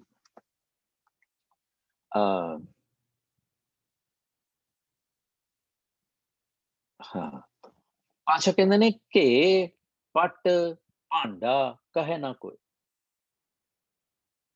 ਘਿਓ ਹੋਵੇ, ਪੱਟ ਰੇਸ਼ਮ ਹੋਵੇ, ਤੇ ਘਿਓ ਦਾ ਭਾਂਡਾ, ਪੱਟ ਹੋਵੇ, ਰੇਸ਼ਮ ਕਪੜਾ ਹੋਵੇ, ਤੇ ਇਹਨੂੰ ਕੋਈ ਕੁਐਸਚਨ ਨਹੀਂ ਕਰਦਾ, ਕਿਉਂਕਿ ਮਹਿੰਗਾ ਹੈ ਨਾ, ਕੀਮਤੀ ਹੈ। ਇਸ ਲਈ ਰੇਸ਼ਮ ਨੂੰ ਮਾੜਾ ਜਿਹਾ ਕੋਈ ਖੁੰਘੀ ਲੱਗ ਜਾਏ ਤੇ ਅਸੀਂ ਉਦਾਂ ਹੀ ਪਾਈ ਫਿਰਦੇ ਹਾਂ, ਕਹਿੰਦੇ ਹਾਂ ਯਾਰ ਮਹਿੰਗਾ ਹੈ। ਘਿਓ ਦੇ ਵਿੱਚ ਮੱਖੀ ਡਿੱਗ ਜਾਏ ਤੇ ਘਿਓ ਦਾ ਪੂਰਾ ਜਿਹੜਾ ਪਤੀਲਾ ਜਾਂ ਕੌਲੀ ਸੁੱਟਦੇ ਨਹੀਂ ਆ, ਅਸੀਂ ਮੱਖੀ ਕੱਢ ਦਿੰਦੇ ਹਾਂ। ਮਾਫ ਕਰਨਾ, ਪ੍ਰੈਕਟੀਕਲ ਗੁਰੂ ਸਾਹਿਬ ਕਿੰਨੀ ਨੇੜੇ ਤੋਂ ਸਾਨੂੰ ਸਮਝਾਉਣਾ ਕਰਦੇ। ਹੁਣ ਜੇ ਪਾਣੀ ਦੇ ਗਲਾਸ ਦੇ ਵਿੱਚ ਮੱਖੀ ਪੈ ਜਾਏ, ਅਸੀਂ ਪਾਣੀ ਕਦੀ ਸੋਚਿਆ ਕਿ ਮੱਖੀ ਚੁੱਕ ਕੇ ਸੁੱਟ ਦਈਏ ਤੇ ਪਾਣੀ ਪੀ ਲਈਏ? ਅਸੀਂ ਪਾਣੀ ਸਾਰਾ ਡੋਲ ਦਿੰਦੇ ਹਾਂ, ਕਿਉਂਕਿ ਪਾਣੀ ਦੀ ਕੀਮਤ ਨਹੀਂ ਹੈ ਮੇਰੇ ਲਈ। ਪਰ ਘਿਓ ਦਾ ਜੇ ਪੂਰਾ ਜਾਰ ਹੋਵੇ, ਉਹਦੇ ਚ ਮੱਖੀ ਪੈ ਜਾਏ ਤੇ ਅਸੀਂ ਮੱਖੀ ਚਮਚਾ, ਕੜਛੀ, ਕੌਲੀ ਜ਼ਿਆਦਾ ਤੋਂ ਜ਼ਿਆਦਾ ਕੱਢ ਕੇ, ਜਦ ਕਿ ਘਿਓ ਦੇ ਵਿੱਚ ਜਦੋਂ ਮੱਖੀ ਡਿੱਗਦੀ ਹੈ ਤੇ ਉਹਦਾ ਜਾਨ ਨਿਕਲ ਜਾਂਦੀ ਹੈ, ਕਿਉਂਕਿ ਲਿਬੜੀ ਹੁੰਦੀ ਹੈ ਜ਼ਿਆਦਾ। ਤੇ ਜੇ ਉਹਨੇ ਕੋਈ ਐਕਸਕ੍ਰੀਟ ਕਰਨਾ ਹੈ ਤੇ ਉਹਦੇ ਚ ਜ਼ਿਆਦਾ ਕਰੇਗੀ। ਮੈਂ ਲੇਮੈਨ ਦੇ ਨਾਲ ਗੱਲ ਕਰ ਰਿਹਾ। ਪਰ ਪਾਤਸ਼ਾਹ ਕਹਿੰਦੇ ਨੇ ਘੇ ਪੱਟ ਭਾਂਡਾ। ਹੁਣ ਜਿਹੜਾ ਘਿਓ ਦਾ ਭਾਂਡਾ ਹੈ ਜਾਂ ਰੇਸ਼ਮ ਦਾ ਕੱਪੜਾ ਹੈ, ਉਹਨੂੰ ਕੋਈ ਕੁਐਸਚਨ ਨਹੀਂ ਕਰਦਾ। ਐਸਾ ਭਗਤ ਵਰਨਮੈ ਹੋਏ। ਇਸੇ ਤਰ੍ਹਾਂ ਕਿਸੇ ਵੀ ਜ਼ਾਤ ਦਾ ਭਗਤ ਹੋਵੇ ਨਾ, ਉਹਨੂੰ ਵੀ ਕੋਈ ਕੁਐਸਚਨ, ਸਾਡੇ ਦੇਖੋ ਅਸੀਂ 35 ਮਹਾਂਪੁਰਖਾਂ ਦੀ ਬਾਣੀ ਕਹਿੰਦੇ ਆ, ਜੇ ਜ਼ਾਤ ਦੇਖੀ ਜਾਏ, ਕੁੱਲ ਦੇਖੀ ਜਾਏ ਤੇ ਕਈਆਂ ਦੀ ਨਹੀਂ ਸੀ, ਪਰ ਸਾਡਾ ਮਾਲਕ ਜਿਹੜਾ ਉਹ ਕਹਿੰਦਾ ਨਹੀਂ ਕੋਈ ਜ਼ਾਤ ਕੁੱਲ ਨੂੰ ਤੂੰ ਦੇਖਣਾ। ਇਸੇ ਤਰ੍ਹਾਂ ਤੇਰਾ ਭਗਤ ਇਹੋ ਜਿਹਾ ਜਿਹੜਾ ਕਿਸੇ ਵੀ ਪਾਸੇ ਹੋਵੇ, ਕਿੰਨਾ ਵੀ ਨੀਵਾਂ ਹੋਵੇ, ਉਹਦੀ ਆਤਮਕ ਅਵਸਥਾ ਉੱਚੀ ਮੰਨੀ ਜਾਂਦੀ ਹੈ। ਤੇਰੇ ਨਾਮ ਨਿਵੇ ਰਹੇ ਲਿਵਲਾਏ। ਬਾਟਮ ਲਾਈਨ ਇਸ, ਮੈਂ ਤੇਰੇ ਨਾਮ ਦੇ ਅੱਗੇ ਨਿਵਿਆ ਰਵਾਂ, ਮੇਰੀ ਸੁਰਤ ਤੇਰੇ ਨਾਲ ਜੁੜੀ ਰਵੇ, ਨਾਨਕ ਤਿੰਨ ਦਰ ਭੀਖਿਆ ਪਾਏ। ਪਾਤਸ਼ਾਹ ਕਹਿੰਦੇ ਨੇ ਕਿ ਮੈਂ ਅਰਦਾਸ ਕਰਦਾ ਕਿ ਉਹਨਾਂ ਦੇ ਦਰ ਤੇ ਰੱਖ ਕੇ ਮੈਨੂੰ ਦਰਸ਼ਨਾਂ ਦੀ ਖੈਰ, ਉਹਨਾਂ ਉਹ ਜਿਹੜੇ ਤੇਰੇ ਦਰ ਤੇ ਕਬੂਲ ਨੇ। ਇੰਨੀ ਵੱਡੀ ਗੱਲ ਜਦੋਂ ਪਾਤਸ਼ਾਹ ਕਹਿੰਦੇ ਨੇ, ਤੇ ਹੁਣ ਕਹਿੰਦੇ ਆ ਆਪਾਂ ਆਈਏ ਕਿ ਮਹਿੰਗੀ ਸ਼ੈ, ਖਿਆਲ ਰਹੇ ਕਿ ਮਹਿੰਗੀ ਸ਼ੈ ਨੂੰ ਪਿੱਟਿਆ ਨਹੀਂ ਕਹੀਦਾ। ਬਸ ਇਹ ਬਾਟਮ ਲਾਈਨ ਹੈ। ਪਾਤਸ਼ਾਹ ਕਹਿੰਦੇ ਨੇ ਆਖਣ, ਹੁਣ ਉਸ ਵੇਲੇ ਜਿਸ ਤਰ੍ਹਾਂ ਜੋਗੀਆਂ ਦੇ ਵੇਲੇ ਦੀ ਗੱਲ ਕਰ ਰਹੇ ਹਾਂ ਵੀ ਮੁੰਦਰਾਂ ਪਾਉਂਦੇ ਸੀ, ਉਸ ਸਮਾਜ ਦੇ ਵਿੱਚ, ਉਸ ਐਨਵਾਇਰਨਮੈਂਟ ਦੇ ਵਿੱਚ ਲੋਕਾਂ ਨੇ ਆਪਣੇ ਧੰਦੇ ਬਣਾਏ ਹੋਏ ਸਨ। ਅੱਜ ਵੀ ਹੈਗੇ ਨੇ। ਕੁਝ ਕਹਿੰਦੇ ਆ ਕਿ ਅਸੀਂ ਕੋਤਰੀਆਂ ਕਰਨੀਆਂ ਨੇ, ਕੁਝ ਕਹਿੰਦੇ ਆ ਅਸੀਂ ਮਾਲਾਂ ਫੇਰਨੀਆਂ ਨੇ, ਕੁਝ ਕਹਿੰਦੇ ਆ ਅਸੀਂ ਚੁੱਪੀ ਸਾਧਨੀ ਹੈ, ਮੌਨ ਧਾਰ। I mean, different people have different way of thoughts and different thoughts and different ways to implement them. So ਉਹ ਪਾਤਸ਼ਾਹ ਉਸ ਗੱਲ ਨੂੰ ਇਸ ਸਾਰੀ ਪੌੜੀ ਚ ਕਹਿੰਦੇ ਵੀ ਆਖਣ ਜ਼ੋਰ ਚੁੱਪੇ ਨਾ ਜ਼ੋਰ। ਕੁਝ ਇੱਕ ਲੋਕਾਂ ਨੇ ਆਖਣ ਤੇ ਜ਼ੋਰ ਦਿੱਤਾ ਹੋਇਆ ਵੀ ਮੈਂ ਆਖਣ, ਆਖਣ ਆਖ ਵਾਵਣਾ, ਇੱਕ ਗੁਰੂ ਨਾਨਕ ਸਾਹਿਬ ਦਾ ਸ਼ਬਦ ਹੈ, ਮੈਨੂੰ ਯਾਦ ਨਹੀਂ, ਸੌਰੀ। ਤੇ ਵੀ ਆਖ ਆਖ ਕੇ, ਆਖ ਆਖ ਰਹੇ ਲਿਵ ਲਾਏ, ਆਖੇ ਵੇਦ ਪਾਠ ਪੁਰਾਣ, ਆਖੇ ਪੜ੍ਹੇ, ਅਸੀਂ ਪਹਿਲੇ ਪੜ੍ਹ ਕੇ ਆਏ ਹਾਂ, ਆਖੇ ਬਰਮੇ, ਆਖੇ ਇੰਦ, ਆਖੇ ਗੋਪੀ ਤੈ ਗੋਵੇ, ਸਾਰਾ ਕੁਛ। ਕਈਆਂ ਨੇ ਆਖਣ ਤੇ ਜ਼ੋਰ ਦਿੱਤਾ ਹੋਇਆ ਕਿ ਮੈਂ ਰੱਬ ਦੇ ਬਾਰੇ ਗੱਲ ਕਹਿਣੀ, ਭਾਵੇਂ ਮੈਨੂੰ ਕਹਿਣੀ ਆਉਂਦੀ ਹੋਵੇ ਭਾਵੇਂ ਨਾ, ਮੇਰੇ ਵਰਗਾ। ਤੇ ਕਈਆਂ ਨੇ ਕਿਹਾ ਨਹੀਂ, ਕਹਿਣ ਦਾ ਕੋਈ ਲਾਭ ਹੀ ਨਹੀਂ ਹੈਗਾ, ਮੈਂ ਤੇ ਚੁੱਪ ਰਹਿਣਾ। ਤੇ ਮੇਰੇ ਵਰਗੇ ਫਿਰ ਬਾਣੀ ਚੋਂ ਤੁੱਕਾਂ ਵੀ ਕੱਢ ਲੈਂਦੇ ਨੇ ਕਿ ਚੁੱਪੇ ਚੰਗਾ ਨਾਨਕਾ, ਵਿਣ ਨਾਵੇਂ ਮੋਹ ਗੰਧ। ਵੀ ਮੈਂ ਤੇ ਚੁੱਪ ਹੀ ਕਰਕੇ ਬੈਠਾ ਜੀ, ਜਿੱਥੇ ਬੋਲਣ ਹਾਰੀਏ ਤਿੱਥੇ ਚੰਗੀ ਚੁੱਪ। ਚਲੋ ਜੀ, ਮੈਂ ਤੇ ਚੁੱਪ ਕਰਕੇ ਬੈਠਾ, ਮੈਂ ਮੌਨ ਧਾਰਿਆ ਹੋਇਆ। ਪਾਤਸ਼ਾਹ ਨੇ ਜਿਸ ਤਰ੍ਹਾਂ ਕਰ ਸਿੰਘ ਨੇ ਇਹਨੂੰ ਟੱਚ ਵੀ ਕੀਤਾ ਕਿ ਪਹਿਲੀ ਪੌੜੀ ਚ ਹੀ ਸਾਨੂੰ ਸਮਝਾਤਾ ਕਿ ਇਹ ਸਾਰੀਆਂ ਜਿਹੜੀਆਂ ਵੈਲਿਊਜ਼ ਨੇ ਇਹ ਗੁਰੂ ਦੇ ਅੱਗੇ, ਸਚਿਆਰ ਬਣਨ ਦੇ ਅੱਗੇ ਹੇਚ ਨੇ। ਚੁੱਪੈ ਚੁੱਪ ਨਾ ਹੋ ਬਈ। ਹੁਣ ਮੈਂ ਚੁੱਪ ਕਰਕੇ ਬੈਠਾ ਪਰ ਅੰਦਰ ਤੇ ਮੇਰੇ ਰੌਲਾ ਪਿਆ ਹੋਇਆ, ਤੇ ਉਹ ਚੁੱਪ ਮੇਰੀ ਕਿਸ ਕੰਮ ਦੀ? I have to ask myself. ਫਿਰ ਚੁੱਪੇ ਚੁੱਪ ਨਾ ਹੋਵੇ, ਜੇ ਲਾਇਰਾਂ ਲਿਵਤਾਰ ਆਖਣ ਜ਼ੋਰ ਚੁੱਪੇ ਨਾ ਜ਼ੋਰ, ਜ਼ੋਰ ਨਾ ਮੰਗਣ ਦੇਣ ਨਾਲ, ਜ਼ੋਰ ਨਾ ਜੀਵਨ, ਜ਼ੋਰ ਨਾ ਮੰਗਣ ਦੇਣ ਨਾ ਜ਼ੋਰ। ਕਈ ਲੋਕਾਂ ਨੇ ਮੰਗਣ ਤੇ ਜ਼ੋਰ ਦਿੱਤਾ। ਹੁਣ ਖਿਆਲ ਰਹੇ ਇਹ ਕਿਹੜੇ ਮੰਗ ਦੀ ਗੱਲ ਹੋ ਰਹੀ? ਮੈਂ ਗੁਰਦੁਆਰੇ ਗਿਆ, ਮੈਨੂੰ ਅਰਦਾਸ ਕਰਨੀ ਆਉਂਦੀ ਹੈ, ਮੈਂ ਆਪਣੇ ਬਾਬਾ ਜੀ ਦੇ ਕਮਰੇ ਚ ਕਰਦਾ, ਪਰ ਉੱਥੇ ਜਾ ਕੇ ਮੈਂ ਕਹਿਣਾ ਇੱਥੇ ਇਹ ਮਹਾਂਪੁਰਖ ਆਏ ਹੋਏ ਨੇ, ਜਾਂ ਇੱਥੇ ਕੋਈ ਗਿਆਨੀ ਆਏ ਹੋਏ ਨੇ, ਜਾਂ ਕੋਈ ਕਥਾਵਾਚਕ ਆਏ ਹੋਏ ਨੇ, ਤੇ ਮੈਂ ਉਹਨਾਂ ਨੂੰ ਕਹਿਣਾ ਜੀ ਮੇਰੀ ਅਰਦਾਸ ਕਰੋ। ਮੈਨੂੰ ਇਹ ਯਕੀਨ ਹੈ ਕਿ ਇਹਨਾਂ ਦਾ ਮੰਗਿਆ ਛੇਤੀ ਮਿਲ ਜਾਂਦਾ ਹੈ। ਖਿਆਲ ਰਹੇ, ਇਟਸ ਅ ਸਟਲ ਥਾਟ। ਜ਼ੋਰ ਨਾ ਮੰਗਣ, ਦੇਣ ਨਾ ਜ਼ੋਰ। ਜਿਨ੍ਹਾਂ ਨੇ ਮੰਗਣ ਨੂੰ ਹੀ ਜ਼ੋਰ ਦਿੱਤਾ ਹੋਇਆ ਹੈ, ਕੁਝ ਇਹ ਵੀ ਨੇ, ਤੇ ਕੁਝ ਹੈਗੇ ਨੇ ਜਿਹੜੇ ਦੇਣ ਨਾ ਜ਼ੋਰ। ਮੰਗਦੇ ਨੇ ਪਰ ਮੰਗੀ ਜਾਂਦੇ ਨੇ। ਇੱਕ ਮੰਗੀ, ਬਕਟ ਲਿਸਟ ਦੇਤੀ, ਲਾਂਡਰੀ ਲਿਸਟ ਦੇਤੀ, ਇਹ ਦੇ ਦੇ, ਇਹ ਦੇ ਦੇ, ਇਹ ਦੇ ਦੇ, ਇਹ ਦੇ ਦੇ। ਕਈ ਜਾਨੇ ਆ ਦੇਂਦਾ ਤੇ ਲੈਂਦੇ ਥੱਕ ਪਏ, ਫਿਰ ਵੀ ਮੰਗੀ ਜਾਂਦੇ। ਮੈਨੂੰ ਕੀ ਇਹਦੀ ਲੋੜ ਸੀ? ਦੇਣ ਨਾ ਮੰਗਣ, ਜ਼ੋਰ ਨਾ ਮੰਗਣ, ਦੇਣ ਨਾ ਜ਼ੋਰ। ਜ਼ੋਰ ਨਾ ਜੀਵਨ, ਮਰਨ ਨਾ ਜ਼ੋਰ। ਕਿਹੜੇ ਜੀਵਨ ਦੀ ਗੱਲ ਹੋ ਰਹੀ ਹੈ? ਕਿਹੜਾ ਜੀ ਰਿਹਾ ਮੈਂ? ਕਈਆਂ ਨੇ ਜਿਉਣ ਤੇ ਜ਼ੋਰ ਦਿੱਤਾ ਹੈ ਕਿ ਦੇਖੋ ਜੀ ਮੈਂ ਤੇ ਇਹ ਕੱਪੜੇ ਪਾ ਕੇ ਇਸ ਤਰ੍ਹਾਂ ਰਹਿਣਾ ਹੈ। ਹਜ਼ੂਰ ਤੁਸੀਂ ਦੇਖੋ ਕਿ ਥਾਣੇਦਾਰ ਜਦੋਂ ਥਾਣੇ 'ਚ ਜਾਂਦਾ ਹੈ ਤੇ ਉਹਦੀ ਵਰਦੀ ਹੁੰਦੀ ਹੈ। ਡਾਕਟਰ ਜਦੋਂ ਆਪਣੇ ਕਲੀਨਿਕ 'ਚ ਜਾਂਦਾ ਹੈ ਤੇ ਉਹ ਇੱਕ ਵਾਈਟ ਕੋਟ ਤੇ ਸਟੈਥੋ ਆਪਣੇ ਨਾਲ ਰੱਖਦਾ ਹੈ। ਪਰ ਕਿਹੜਾ ਡਾਕਟਰ ਹੈ ਜਿਹੜਾ ਪਾਰਟੀਆਂ 'ਚ ਜਾਵੇ ਤੇ ਵਾਈਟ ਪਾਈ ਰੱਖੇ ਤੇ ਸਟੈਥੋ ਪਾਈ ਰੱਖੇ? ਸੋਚਣ ਦੀ ਗੱਲ ਹੈ ਨਾ। ਲਾਈਫ ਸਟਾਈਲ ਹੀ ਉਹਦਾ ਡਾਕਟਰ ਦਾ ਹੋਵੇ, ਹਰ ਵੇਲੇ ਉਹ ਪਾਈ ਰੱਖੇ ਸਟੈਥੋ ਤੇ ਚਿੱਟਾ ਕੋਟ, ਕੋਈ ਵੀ ਨਹੀਂ। ਉਹ ਕਹਿੰਦਾ ਵੀ ਇਹ ਮੇਰਾ ਕੰਮ ਦਾ ਹੈ, ਇਹ ਮੈਂ ਜਦੋਂ ਉੱਥੇ ਹੈਗਾ ਤੇ ਮੈਂ ਕਰਦਾ। ਪਰ ਸਾਡੇ 'ਚ ਕੀ ਹੋ ਰਿਹਾ? ਜਿਹੜੇ ਸਾਡੇ ਭੇਖੀ, ਮਾਫ ਕਰਨਾ ਮੈਂ ਇੱਕ ਲਫ਼ਜ਼ ਵਰਤ ਲਿਆ, ਕਲਰਜੀ ਕਲਾਸ ਖਾਸ ਤੌਰ ਤੇ, ਲੱਖਾਂ ਕਰੋੜਾਂ ਦੇ ਮਾਲਕ ਨੇ, ਉਹ ਜਦੋਂ ਸਟੇਜ ਤੇ ਬੈਠਣੇ ਨੇ ਉਹਨਾਂ ਨੇ ਜ਼ਰੂਰ ਉਹ ਵਰਦੀ ਪਾਣੀ ਹੈ, ਪਰ ਉਸ ਤੋਂ ਬਾਅਦ ਵੀ ਉਹ ਵਰਦੀ ਉਹੀ ਪਾਈ ਫਿਰਦੇ ਨੇ। ਕਿਸੇ ਪਾਰਟੀ ਤੇ ਜਾਣਗੇ ਤਾਂ ਵੀ ਉਹ ਪਾਈ ਫਿਰਨਗੇ। ਤੇ ਸਾਡੇ ਵਰਗਾ ਜਦੋਂ ਦੇਖਦਾ ਵੀ ਕੋਈ ਚਿਟਕਪੜੀਆ ਆਇਆ ਹੈ, ਕਲਰਜੀ ਕਲਾਸ ਆਈ, ਅਸੀਂ ਉਹਨੂੰ ਨਮਸਕਾਰ ਏਦਾਂ ਝੁੱਕ ਕੇ ਕਰਦੇ ਹਾਂ। ਜੇ ਡਾਕਟਰ ਦੀ ਪਛਾਣ ਨਾ ਹੋਵੇ, ਚਿੱਟਾ ਕੋਟ ਤੇ ਸਟੈਥੋ, ਤੇ ਉਹਨੂੰ ਸਾਰੇ ਨਾਰਮਲ ਹੱਥ ਮਿਲਾਣਗੇ ਨਾ। M I making sense? ਜਦੋਂ ਅਸੀਂ ਲਾਈਫ ਸਟਾਈਲ ਨੂੰ ਅਡਾਪਟ ਕਰਨਾ ਚਾਹ ਰਹੇ ਹਾਂ ਕਲਰਜੀ ਕਲਾਸ ਦਾ, ਗੁਰੂ ਸਾਹਿਬ ਨੇ ਕੀ ਕੀਤਾ? ਮਾਂਦਰੀ ਜੇ ਕੱਪੜੇ ਪਾ ਲਏ। ਫਿਰ ਇਹ ਵੀ ਕਹਿਤਾ ਕਿ ਭੇਖੀ ਪ੍ਰਭੂ ਨਾ ਲੱਭਈ ਬਿਨ ਸੱਚੀ ਸਿੱਖਾਂ। ਭਾਈ ਗੁਰਦਾਸ ਜੀ ਨੇ ਵੀ ਕਹਿਤਾ, ਕਾਹੇ ਕੋ ਡਿੰਬ ਕਰੇ ਮਨ ਮੂਰਖ, ਡਿੰਬ ਮੈਨੇ ਭੇਖ, ਡਿੰਬ करे अपनी पत खोआ है, काहे को लोग ठगे ठग लोगन, लोक गयो पर लोक गवाए। दीन दयाल की ठौर जहां, तोहे ठौर बिखै, तोहे ठौर ना है, तेहे ठौर बिखै, तोहे ठौर ना है। चेत रे चेत अचेत महा जड़, ਭੇਖ ਕੇ ਕੀਨੇ ਅਲੇਖ ਨਾ ਪੈ।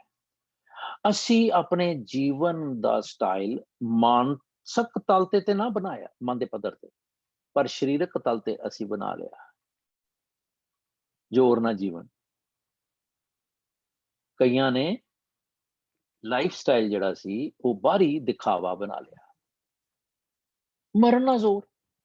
ਉਹ ਬਾਦਸ਼ਾਹ ਦਾ ਇੱਕ ਸ਼ਬਦ ਸੀਗਾ ਨਾ, ਕਬੀਰ ਸਾਹਿਬ ਦਾ ਹੈ ਸ਼ਾਇਦ, ਬਨਾਰਸੀ ਤਪ ਕਰੈ ਉਲਟ। ਮਰਨੇ ਦੇ ਵੀ ਅਸੀਂ ਢੰਗ ਬਣਾ ਲਏ, ਭਈ ਉਲਟਾ ਤਪ ਕਰੀਏ। ਤੀਰਥ ਮਰੈ ਤੇ ਤੀਰਥਾਂ ਤੇ ਜਾ ਕੇ ਮਰੀਏ, ਹਰਕਾ ਦਾਸ ਮੜੇ ਹੜੰਬੇ, ਸਗਲੀ ਸੈਣ ਤਰਾਈ।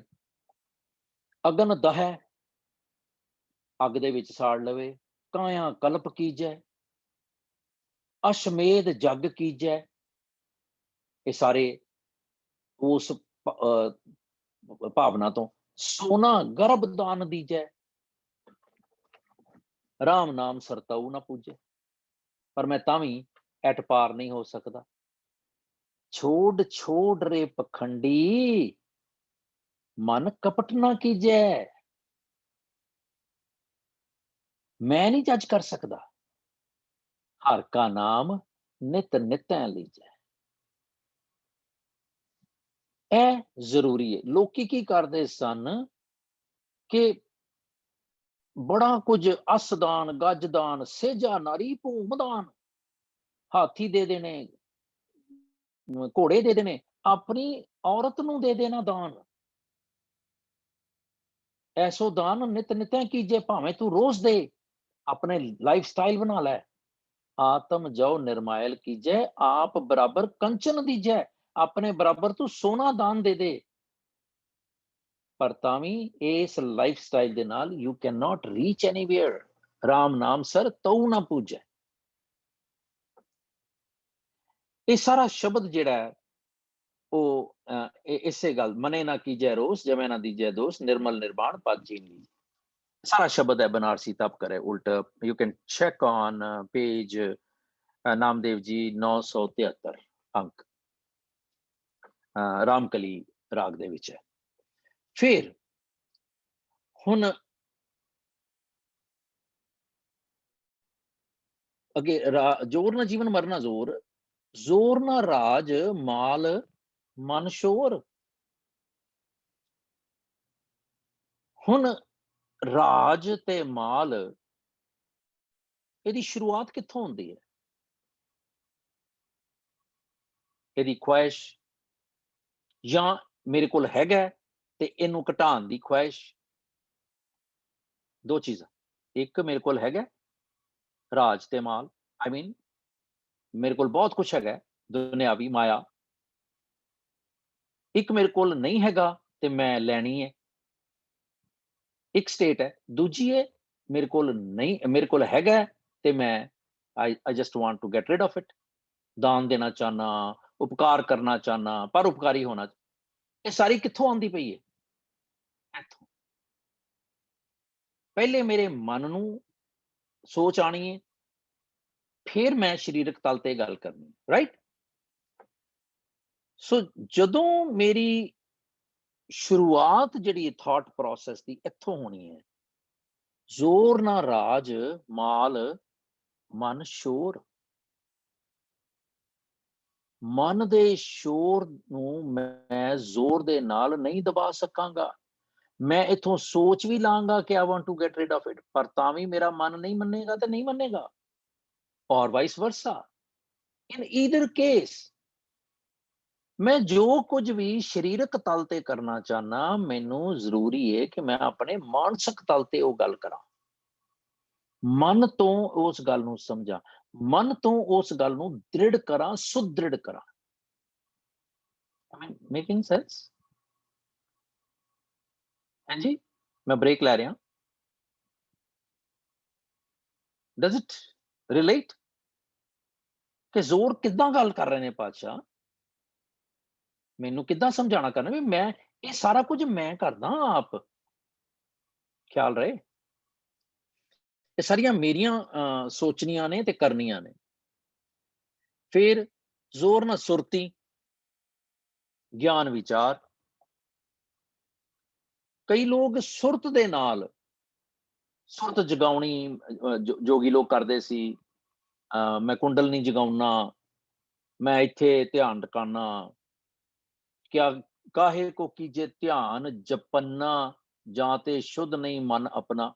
ਪਾਤਸ਼ਾਹ ਕਹਿੰਦੇ ਨੇ ਬਾਣੀ, ਤੂੰ ਕਿੱਦਾਂ ਧਿਆਨ ਲਾ ਸਕਦਾ? ਫਿਰ ਜੋਗ ਜ਼ੋਰ ਨਾ ਜੁਗਤੀ, ਛੁਟਿਆ ਸੰਸਾਰ।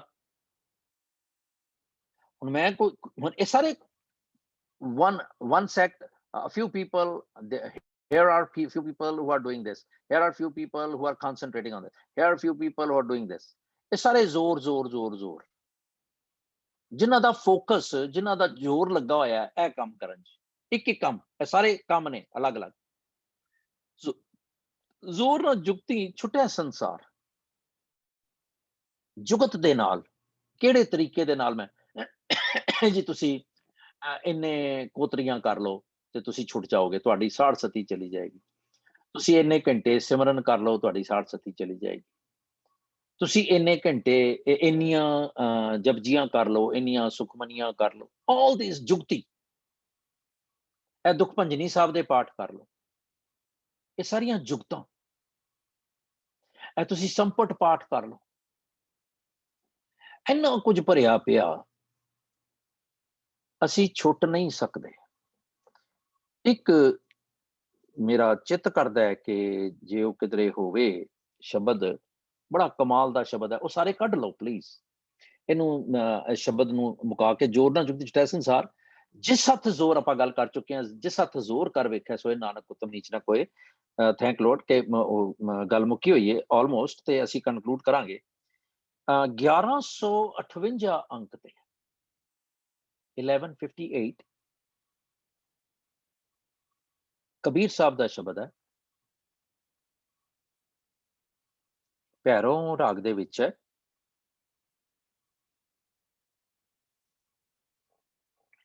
ਕੱਢ ਲਿਆ ਜੀ? ਸਾਰਿਆਂ ਨੇ ਕੱਢ ਲਿਆ? ਪੰਕਤੀ ਬੋਲਿਓ, ਪੰਕਤੀ। ਮਾਥੇ ਤਿਲਕ ਹੱਥ ਮਾਲਾ ਬਾਨਾ, ਲੋਗਨ ਰਾਮ ਖਿਲਾਉ ਨਾ ਜਾਣਾ।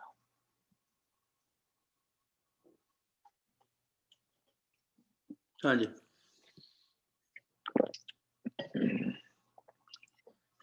ਬਾਬਾ ਜੀ ਤੁਸੀਂ ਤੇ ਫਾਸਟ ਹੋ, ਬਾਕੀ ਸਾਰਿਆਂ ਨੂੰ ਪੁੱਛ ਲਈਏ। ਹਾਂਜੀ ਕਰ ਲਿਆ ਜੀ ਸਾਰਿਆਂ ਨੇ? Done. Harpreet ji, I don't want someone to miss it because then we go ahead and then you have to look at it. ਇਹਦੇ ਚ ਇੱਕ ਬੜੀ ਇੰਪੋਰਟੈਂਟ ਲਫ਼ਜ਼ ਵੀ ਹੈਗਾ ਜਿਹੜਾ ਸ਼ਾਇਦ ਸਾਡੇ ਕਈਆਂ ਦੇ ਸਵਾਲਾਂ ਦਾ ਜਵਾਬ ਵੀ ਦੇਵੇਗਾ। Virji, can you repeat again 4 letters? ਹਾਂਜੀ, ਮਾਥੇ ਤਿਲਕ ਹੱਥ ਮਾਲਾ ਪਾਨਾ। Okay, thank you. ਲੋਗਨ ਰਾਮ ਖਿਲਾਉਣਾ ਜਾਨਾ। ਗੁਆਂਢੀ ਅੱਜ ਕੰਮ ਕਰਕੇ ਆਏ ਨੇ? ਆਵਾਜ਼ ਆਈ ਹੈ, ਚਲੋ।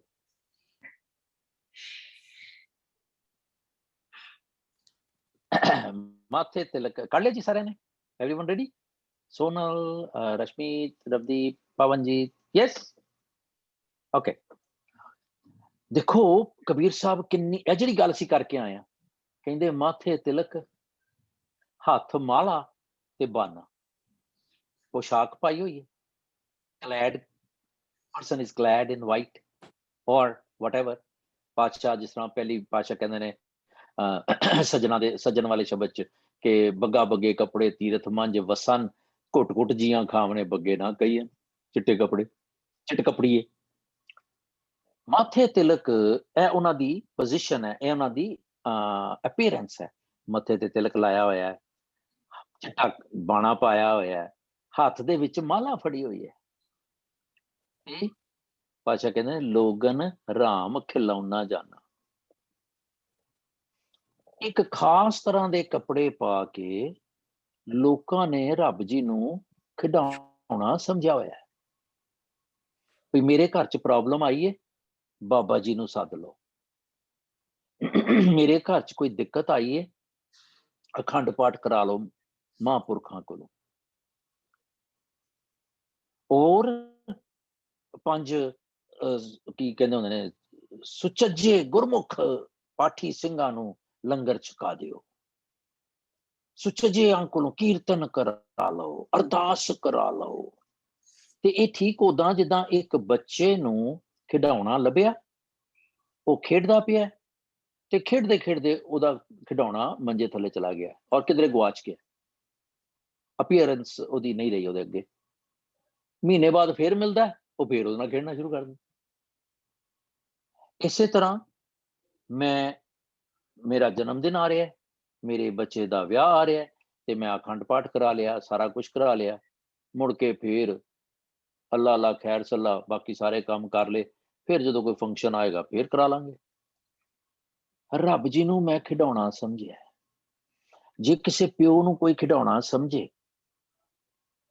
ਜਦੋਂ ਲੋੜ ਪਵੇ ਪਿਓ ਨੂੰ ਯਾਦ ਕਰ ਲਵੇ, ਤੇ ਪਿਓ ਕਹਿੰਦਾ ਤੂੰ ਬੜਾ ਮਤਲਬੀ ਹੈ, ਜਿਸਲੇ ਲੋੜ ਪੈਂਦੀ ਹੈ ਤੇ ਮੈਨੂੰ ਪੁੱਛ ਕਰਦਾ, ਮੁੜ ਕੇ ਮੈਨੂੰ ਪੁੱਛਦਾ ਨਹੀਂ।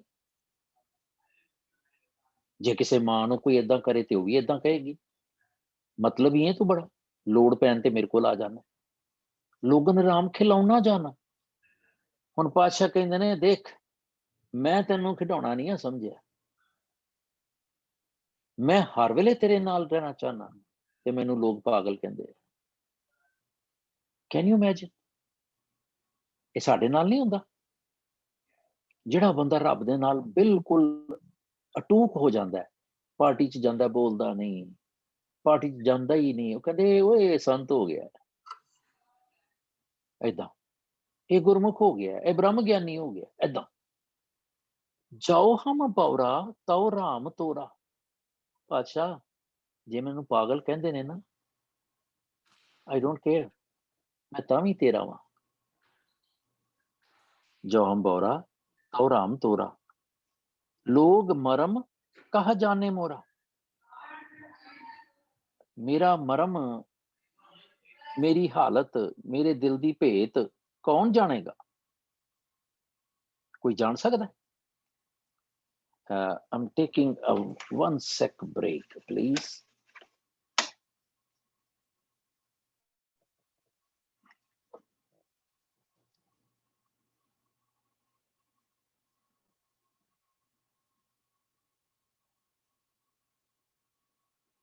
Sorry.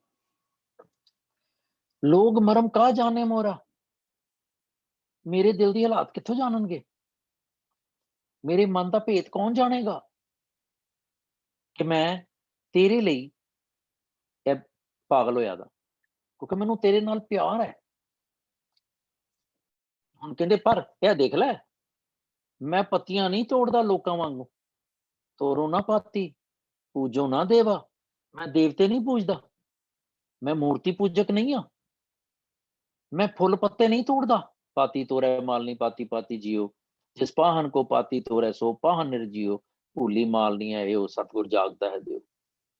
ਕਹਿੰਦੇ ਮੈਂ ਉਹ ਨਹੀਂ ਕਰਦਾ ਜੋ ਦੁਨੀਆ ਕਰਦੀ ਪਈ ਹੈ, ਉਹ ਨਹੀਂ ਮੈਂ ਕਰ ਰਿਹਾ।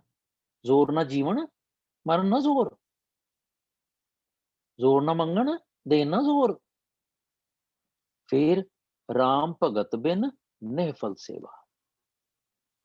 ਰੱਬ ਜੀ ਦੀ ਭਗਤੀ ਤੋਂ ਬਗੈਰ ਸਾਰੀ ਸੇਵਾ ਨਿਹਫਲ ਹੈ। ਸਤਿਗੁਰ ਪੂਜੋ, ਮੈਂ ਕੀ ਕਰਦਾ, ਮੇਰੀ ਆਦਤ ਕੀ ਹੈ, ਮੇਰਾ ਹਿਸਾਬ ਕੀ ਹੈ, ਮੇਰਾ ਰੂਟੀਨ ਕੀ ਹੈ। ਸਤਿਗੁਰ ਪੂਜੋ ਸਦਾ ਸਦਾ ਮਨਾਵੋ, ਮੈਂ ਆਪਣੇ ਰੱਬ ਜੀ ਅੱਗੇ ਗੁਰੂ ਦੇ ਅੱਗੇ ਨਿਵਾਉਣਾ, ਸਿਰ ਆਈ ਬਾਓ, ਤੇ ਉਸੇ ਨੂੰ ਹੀ ਖੁਸ਼ ਰੱਖਣ ਦੀ ਕੋਸ਼ਿਸ਼ ਕਰਦਾ। ਐਸੀ ਸੇਵ ਦਰਗਾਹ ਸੁਖ ਪਾਵਾਂ, ਤੇ ਇਹੋ ਜਿਹੀ ਸੇਵਾ ਕਰਕੇ ਇੱਥੇ ਦੇਖੋ ਇਹ ਜਿਹੜਾ ਮੈਂ ਕਿਹਾ ਸੀ ਨਾ ਇੱਕ ਲਫ਼ਜ਼, ਸਾਡੇ ਅਕਸਰ ਮਨਾਂ ਦੇ ਵਿੱਚ ਸਵਾਲ ਆਉਂਦੇ ਨੇ ਕਿ ਦਰਗਾਹ ਕੀ ਹੈ, ਉਹ ਦਰਗਾਹ ਕਿੱਥੇ ਹੈ, ਉਹ ਦਰਗਾਹ ਕਿਹੜੀ ਹੈ। ਪ੍ਰਿੰਸੀਪਲ ਸਾਹਿਬ ਸਿੰਘ ਨੇ ਇੱਥੇ ਇੱਕ ਨੋਟ ਦਿੱਤਾ ਹੋਇਆ ਹੈ, ਤੇ ਮੈਂ ਇਸ ਸ਼ਬਦ ਨੂੰ ਤੇ ਕਿਸੇ ਹੋਰ ਉਹਦੇ ਤੋਂ ਸੀ, ਪਰ ਅੱਜ ਮੈਨੂੰ ਇਹ ਧਿਆਨ ਆ ਗਿਆ ਤੇ ਮੈਂ ਕਿਹਾ ਚਲੋ ਲੈਟਸ ਟਾਕ ਅਬਾਊਟ ਇਟ। ਇਹਦੇ ਚ ਸਾਰਾ ਕੁਝ ਪਾਵੋ ਮਨਾਵੋ ਪੂਜੋ, ਇਹ ਪ੍ਰੈਜ਼ੈਂਟ ਟਾਈਮ ਦੀ ਗੱਲ ਹੋ ਰਹੀ। ਮੈਂ ਪੂਜਦਾ ਵਾਂ, ਮੈਂ ਕਰਦਾ ਵਾਂ, ਮੈਂ ਪਾਉਂਦਾ ਵਾਂ। ਦਰਗਾਹ ਸੁਖ ਪਾਵੋ, ਇਹਨੂੰ ਗੌਰ ਕਰੀਏ। ਸਤਿਗੁਰ ਪੂਜੋ, ਮੈਂ ਸਤਿਗੁਰ ਦੀ ਪੂਜਾ ਕਰਦਾ, ਉਹਨੂੰ ਮੈਂ ਮਸਤਕ ਨਿਵਾਨਾ। ਸਦਾ ਸਦਾ ਮਨਾਵੋ, ਮੈਂ ਉਹਨੂੰ ਮਨਾਉਂਦਾ। ਐਸੀ ਸੇਵ ਦਰਗਾਹ ਸੁਖ ਪਾਵੋ, ਇਹ ਫਿਊਚਰਿਸਟ ਹੈ। ਦਰਗਾਹ ਸੁਖ ਪਾਵੋ ਪਲੀਜ਼ ਟੈਲ ਮੀ, ਜਾਂ ਪ੍ਰੈਜ਼ੈਂਟ ਦੀ ਗੱਲ ਹੋ ਰਹੀ ਹੈ? ਪ੍ਰੈਜ਼ੈਂਟ ਹੈ ਨਾ। ਸੋ ਸਾਡੇ ਮਨਾਂ 'ਚ ਹੈਗਾ ਕਿ ਦਰਗਾਹ ਕਿੱਥੇ ਹੈ, ਉਹ ਅੱਗੇ ਹੈ। ਇਹਦੇ 'ਚ ਇੱਕ ਪ੍ਰਿੰਸੀਪਲ ਸਾਹਿਬ ਨੇ ਨੋਟ ਦਿੱਤਾ, ਕਮਾਲ ਦੀ ਗੱਲ ਕੀਤੀ ਹੈ, ਜਿੱਥੇ ਸਾਨੂੰ ਕਈ ਵਾਰੀ ਭੁਲੇਖਾ ਪੈ ਜਾਂਦਾ ਹੈ ਪ੍ਰਿੰਸੀਪਲ ਸਾਹਿਬ ਦੀ ਕਿਸੇ ਗੱਲ ਤੋਂ, ਪਰ ਇੱਥੇ ਕਿੰਨੀ ਕਲੈਰਿਟੀ ਦੇ ਨਾਲ ਇਸ ਤੁਕ ਵਿੱਚ ਪੂਜੋ ਮਨਾਵੋ ਪਾਵੋ ਵਰਤਮਾਨ ਕਾਲ ਇੱਕ ਵਚਨ ਵਿੱਚ ਹਨ। ਇਹਨਾਂ ਦਾ ਅਰਥ ਹੈ ਪੂਜਦਾ ਹਾਂ, ਮਨਾਉਂਦਾ ਹਾਂ, ਪਾਉਂਦਾ ਹਾਂ। ਜਿਵੇਂ ਗੁਰੂ ਨੂੰ ਪੂਜਣਾ ਤੇ ਮਨਾਣਾ ਕੋਈ ਅੱਗੇ ਆਉਣ ਵਾਲੇ ਜਨਮ ਦਾ ਕੰਮ ਨਹੀਂ, ਇਹ ਬੜੀ ਕਲੈਰਿਟੀ 'ਚ ਹੈ। ਗੁਰੂ ਨੂੰ ਪੂਜਣਾ, ਗੁਰੂ ਨੂੰ ਖੁਸ਼ ਕਰਨਾ ਫਿਊਚਰਿਸਟਿਕ ਨਹੀਂ ਹੈ, ਪ੍ਰੈਜ਼ੈਂਟ ਦੇ ਵਿੱਚ ਹੈ। ਹੁਣ ਦੇ ਸਮੇਂ ਮਨੁੱਖਾ ਜਨਮ ਦੇ ਵੇਲੇ ਦਾ ਕਰਤੱਵ ਹੈ। ਇਟਸ ਰਾਈਟ ਨਾਓ, ਪਾਸਟ ਦੀ ਗੱਲ ਨਹੀਂ ਹੈ, ਫਿਊਚਰ ਦੀ ਗੱਲ ਨਹੀਂ ਹੈ। ਤਿਵੇਂ ਦਰਗਾਹ ਸੁਖ ਪਾਵੋ ਵੀ ਹੁਣ ਦੇ ਸਮੇਂ ਨਾਲ ਸੰਬੰਧ ਰੱਖਦਾ ਹੈ, ਕਿਸੇ ਅਗਲੇ ਆਉਣ ਵਾਲੇ ਜਨਮ ਦੇ ਨਾਲ ਸੰਬੰਧ ਰੱਖਣ ਵਾਲੀ ਘਟਨਾ ਨਹੀਂ ਹੈ। Isn't it beautiful? ਦਰਗਾਹ ਜਾਣਾ ਹੈ ਜੀ, ਦਰਗਾਹ ਕਬੂਲੀ ਜਾਏਗੀ ਜੀ, ਸਾਨੂੰ ਕਿੰਨੇ ਭੁਲੇਖੇ ਪਾਏ ਜਾਂਦੇ ਨੇ। ਮੰਗਣ ਦੇ ਇੰਨਾ ਜ਼ੋਰ, ਰਾਈਟ। ਸੋ ਐਨੀਵੇ, ਲੋਗ ਕਹੈ, ਹੁਣ ਜਿਹੜੀ ਐਸੀ ਸੇਵ ਦਰਗਾਹ ਸੁਖ ਪਾਵੋ, ਲੋਗ ਕਹੈ ਕਬੀਰ ਬਉਰਾਨਾ। ਲੋਕ ਕਹਿੰਦੇ ਨੇ ਕਬੀਰ ਪਾਗਲ ਹੋ ਗਿਆ। ਕਿਉਂ? ਪਾਤਸ਼ਾਹ ਨੂੰ ਹੀ ਕਿਹਾ ਸੀ, ਕੋਈ ਆਖੇ ਪੂਤਨਾ ਕੋ ਕਹੇ ਬੇਤਾਲਾ, ਕੋਈ ਆਖੇ ਨਾਨਕ ਆਦਮੀ ਵਿਚਾਰਾ, ਭਇਆ ਦੀਵਾਨਾ ਸ਼ਾਹ ਕਾ ਨਾਨਕ ਬਉਰਾਨਾ। ਮੈਂ ਤੇ ਤੇਰਾ ਮਾਲਕਾ ਤੇਰਾ ਦੀਵਾਨਾ ਵਾ। ਇਸ ਤਰ੍ਹਾਂ ਕਬੀਰ ਸਾਹਿਬ ਕਹਿੰਦੇ, ਲੋਗ ਕਹੈ ਕਬੀਰ ਬਉਰਾਨਾ, ਕਬੀਰ ਕਾ ਮਰਮ ਰਾਮ ਪਹਿਚਾਨਾ। ਪਰ ਕਬੀਰ ਦੇ ਦਿਲ 'ਚ ਕੀ ਹੈ, ਇਹ ਮੇਰੇ ਰੱਬ ਜੀ ਨੂੰ ਪਤਾ ਹੈ। ਇਸ ਤਰ੍ਹਾਂ ਅਸੀਂ ਜਦੋਂ ਇੱਕ ਤੁਕ ਨੂੰ, ਇੱਕ ਪੌੜੀ ਨੂੰ ਹੌਲੇ ਹੌਲੇ ਕਰਕੇ ਜਦੋਂ ਅਸੀਂ ਲੱਭਦੇ ਹਾਂ, ਤੇ ਫੇਰ ਪਾਤਸ਼ਾਹ ਕਹਿੰਦੇ ਨੇ ਕਿ ਆਖਣ ਜ਼ੋਰ ਚੁੱਪੇ ਨਾ ਜ਼ੋਰ, ਜ਼ੋਰ ਨਾ ਮੰਗਣ ਦੇਣ ਨਾ ਜ਼ੋਰ, ਜ਼ੋਰ ਨਾ ਜੀਵਨ ਮਰਨਾ ਜ਼ੋਰ, ਰਾਜ ਮਾਲ ਮਨ ਸ਼ੋਰ। ਮਨ ਦੇ ਸ਼ੋਰ ਵੱਲ ਧਿਆਨ ਦੇ, ਮਨ ਤੇ ਤੇਰਾ ਰੌਲਾ ਪਾਈ ਜਾਂਦਾ ਹੈ। ਸੁਰਤੀ ਗਿਆਨ ਵਿਚਾਰ ਜੁਗਤੀ ਛੁਟੇ ਜਿਸ ਹੱਥ ਜ਼ੋਰ। always look at the bigger picture। ਜਿਸ ਹੱਥ ਜ਼ੋਰ ਕਰ ਵੇਖਿਆ ਸੋਏ, ਨਾਨਕ ਉੱਤਮ ਨੀਚ ਨਾ ਕੋਏ। ਕੋਈ ਵੀ ਉੱਤਮ ਤੇ ਨੀਚ ਨਹੀਂ। ਹੁਕਮੈ ਅੰਦਰ ਸਭ ਕੋ, ਬਾਹਰ ਹੁਕਮ ਨਾ ਕੋਏ। ਨਾਨਕ ਹੁਕਮੈ ਜੇ ਬੁਝੇ, ਤਾਂ ਹਉਮੈ ਕਹੇ ਨਾ ਕੋਏ। ਹੁਕਮੀ ਉੱਤਮ ਨੀਚ, ਹੁਕਮ ਲਿਖ ਦੁੱਖ ਸੁਖ ਪਾਏ। ਇੰਨੀ ਸਿਮਿਲੈਰਿਟੀ ਹੈ ਸਚਿਆਰ ਬਣਨ ਦੇ ਰਸਤੇ ਦੇ ਵਿੱਚ। ਜੇ ਉਹ ਪਹਿਲੀ ਪੌੜੀ ਦੀਆਂ 4 ਚੀਜ਼ਾਂ ਹਰ ਵੇਲੇ ਮੈਂ ਧਿਆਨ ਚ ਰੱਖਾਂ, ਸੋਚੈ ਸੋਚ, ਭੁੱਖਿਆਂ ਭੁੱਖ, ਮੈਂ ਭੁੱਖਾ ਹੀ ਕਰਦਾ ਰਹਿਣਾ, ਮੰਗੀ ਜਾਣਾ ਉਹਦੇ ਕੋਲ, ਇਹ ਦੇ ਦੇ ਉਹ ਦੇ ਦੇ, ਜ਼ੋਰ ਨਾ ਮੰਗਣ ਦੇਣ ਨਾ ਜ਼ੋਰ। ਮਨ ਭੁੱਖਾ ਭੁੱਖਾ ਕਿਆ ਕਰੇ, ਜਿੰਦੀ ਸੋ ਪ੍ਰਭ ਲੋੜ। ਇਸ ਤਰ੍ਹਾਂ ਜਦੋਂ ਮੈਂ ਗੁਰੂ ਨਾਨਕ ਸਾਹਿਬ ਦੀ ਇਸ ਅਦੁੱਤੀ ਦੇਣ ਨੂੰ ਦੇਖਦਾ ਕਿ ਕਿੰਨੇ ਸੋਹਣੇ ਤਰੀਕੇ ਦੇ ਨਾਲ ਪਰੋਸ ਕੇ ਉਹਨਾਂ ਨੇ ਮੈਨੂੰ ਦਿੱਤੀਆਂ, ਤੇ ਮੈਂ ਕਿੰਨਾ ਮਾੜਾ ਹੋਵਾਂ ਕਰਮਾਂ ਕਰਕੇ ਕਿ ਮੈਂ ਉਹਨਾਂ ਦੀ ਇਸ ਦਾਤ ਨੂੰ ਨਾ ਸਮਝਾਂ। ਇੰਨੀ ਗੱਲ ਜੀ ਸਮਝ ਆਈ। ਜਿਹੜੀ ਉਹ ਗੱਲ ਕੀਤੀ ਸੀ ਕਿ ਮਾਲਬਾਨ ਸ਼ੋਰ, ਉਹ ਸੀਗਾ ਪਹਿਲੋਂ ਦੇ ਜੜ ਅੰਦਰ ਜੰਮੈ, ਫਿਰ ਉੱਪਰ ਦੋਵੇਂ ਛਾਂ ਹੋਵੇ ਛਾਂ। ਮਲਾਰ ਦੀ ਵਾਰ ਦੇ ਵਿੱਚ ਜਿੱਥੋਂ ਆਪਾਂ ਗੱਲ ਸ਼ੁਰੂ ਕੀਤੀ ਸੀ ਅਮਰਜੀਤ ਜੀ, ਉਹ ਵੀ ਮਾਨ ਰਾਜ ਮਾਲ ਮਨ ਸ਼ੋਰ ਕਰਕੇ ਹੀ ਹੈ। ਉਹ ਵੀ ਪੇਜ ਨੰਬਰ 1288 ਜੇ ਤੁਸੀਂ ਰੈਫਰ ਕਰਨਾ ਹੋਵੇ ਬਾਅਦ ਚ, ਤੇ ਉਹਦਾ ਹੈਗਾ 1288। ਪਹਿਲੋਂ ਦੇ ਜੜ ਅੰਦਰ ਜੰਮੈ, ਪਿੱਛੋਂ ਦੇ ਫਿਰ ਛਾਂ, ਫਿਰ ਉੱਪਰ ਹੋਵੇ ਛਾਂ। ਇਹ ਮਲਾਰ ਦੀ ਵਾਰ ਹੈ ਜਿਹਦੇ ਚ ਨਾਉ ਫਕੀਰ, ਸ਼ਲੋਕ ਮਹਿਲਾ ਦੂਜਾ, ਨਾਉ ਫਕੀਰੇ ਪਾਸ਼ਾ ਮੂਰਖ ਪੰਡਤ ਨਾਉ ਅੰਦੇ ਕਾ ਨਾਉ ਪਾਰਖੂ। ਇਹ ਸਾਰਾ ਮਲਾਰ ਦੀ ਵਾਰ ਬਹੁਤ ਕਮਾਲ ਦੀ ਪਹਿਲੇ ਪਾਤਸ਼ਾਹ ਦੇ ਹੈਗੀ ਹੈ। ਕਦੀ ਸਮਾਂ ਹੋਵੇ ਤੇ ਇਹ ਸਾਰੀਆਂ ਵਾਰਾਂ ਦੀ ਗੱਲ ਕਰੀਏ। ਬਹੁਤ ਬਾਖੂਬੀ ਬਾ ਕਮਾਲ ਗੱਲ ਕੀਤੀ ਹੋਈ ਹੈ ਪਾਤਸ਼ਾਹ ਨੇ। ਸਾਰੰਗ ਦੀ ਵਾਰ, ਮਾਝ ਦੀ ਵਾਰ ਬਹੁਤ ਮੀਨਿੰਗਫੁਲ ਨੇ, ਸਾਰੀਆਂ ਹੀ ਵਾਰਾਂ ਮੀਨਿੰਗਫੁਲ ਨੇ, ਪਰ ਇਹ 3 ਵਾਰਾਂ ਤੇ ਬਹੁਤ ਕਮਾਲ। ਹਾਂਜੀ ਹਾਂਜੀ, can I go back to that Kabir's Shabad that just now you talked about? ਜੀ Where you said Dargah. You talked about Dargah. Can I translate this to be living in the moment? Moment of bliss. ਖਾਲੀ moment ਨਹੀਂ ਹੋਏਗਾ, bliss ਜਿਹੜੀ ਹੈ ਉਹ ਜ਼ਰੂਰੀ ਹੈ। ਅੱਛਾ, ਕਿਉਂਕਿ ਐਸੀ ਸੇਵ ਦਰਗਾਹ ਸੁਖ ਪਾਵੋ। See, let me rephrase it. There was an understanding given to us by the clergy class ਕਿ ਇੱਥੇ ਪੁੰਨ ਖੱਟ ਲਓ, ਇਹ ਲੋਕ ਸੁਖੀਏ ਪਰ ਲੋਕ ਸੁਹੇਲੇ ਹੋ ਜਾਣਗੇ। ਇੱਥੇ ਕਮਾ ਜਾਓ, ਕਮਾਈ ਕਰ ਜਾਓ, ਤੇ ਦਰਗਾਹ ਦੇ ਵਿੱਚ ਤੁਹਾਨੂੰ ਆਰਾਮ ਮਿਲੇਗਾ। ਦਰਗਾਹ ਕਾ ਬਸੀਟ, ਹੈਨਾ, ਉਹ ਉੱਥੇ ਦਾ ਤੈਨੂੰ ਨਿਵਾਸ ਮਿਲ ਜਾਏ। ਜਿਸ ਤਰ੍ਹਾਂ ਦਰਗਾਹ ਕੋਈ 5 ਸਟਾਰ ਜਾਂ 7 ਸਟਾਰ ਹੈਗੀ ਹੈ, ਉੱਥੇ ਜਾ ਕੇ ਤੈਨੂੰ ਉਹ ਥਾਂ ਮਿਲ ਜਾਏਗੀ, ਬੈਸਣ ਮਿਲ ਜਾਏਗਾ, ਬਹਿਣਾ ਮਿਲ ਜਾਏਗਾ, ਰਹਿਣਾ ਮਿਲ ਜਾਏਗਾ। ਇਸ ਸ਼ਬਦ ਦੇ ਰਾਹੀਂ ਪ੍ਰਿੰਸੀਪਲ ਸਾਹਿਬ ਸਿੰਘ ਨੇ ਇਹ ਗੱਲ ਕਲੀਅਰ ਕਰਤੀ ਕਿ ਇਹ ਪ੍ਰੈਜ਼ੈਂਟ ਦੀ ਗੱਲ ਹੈ, ਫਿਊਚਰ ਦੀ ਨਹੀਂ ਹੈ। ਦਰਗਾਹ is not anything future. So dargah is the benefit, or I did a deed ਤੇ ਉਹਦਾ ਜਿਹੜਾ ਫਲ ਸੀ, ਉਹਦਾ resulting factor ਜਿਹੜਾ ਸੀ ਉਹ ਦਰਗਾਹ ਹੈ। So if I say in this moment I have done something, right, ਤੇ implicative ਮੈਂ ਨਾ ਹੁੰਦਾ ਸੀ ਕਿ ਫਿਊਚਰ ਦੇ ਵਿੱਚ ਅਗਲੀ ਮੂਮੈਂਟ ਮੈਨੂੰ ਉੱਥੇ ਜਾ ਕੇ ਆਰਾਮ ਮਿਲੇਗਾ। ਉਹ ਤੇ ਕਬੀਰ ਸਾਹਿਬ ਇਹ ਕਹਿਣਾ ਚਾਹੁੰਦੇ ਨੇ ਕਿ ਨਹੀਂ, ਦਰਗਾਹ ਇਹੀ ਹੈ, ਮੈਂ ਹੁਣੇ ਕੀਤਾ ਇਨ ਦਿਸ ਮੂਮੈਂਟ, ਇਹਦਾ ਜਿਹੜਾ ਫਲ ਹੈ, the only difference is ਇਹਦੀ ਜਿਹੜੀ ਬਲੈਸਿੰਗਸ ਨੇ, ਇਹਦੀ ਜਿਹੜੀ ਮੈਨੂੰ ਫਾਇਦਾ ਹੋਣਾ ਹੈ, ਇਹਦਾ ਜਿਹੜਾ ਇੰਪਲੀਕੇਟਿਵ ਬੈਨੀਫਿਟ ਹੈ, ਉਹ ਮੈਨੂੰ ਹੋਣਾ ਹੀ ਹੈ। Does it make sense? The only difference is your thought process is in this moment I am getting in this moment what I am doing, and I am unmute. Receiving the blessings. Yeah. There we go.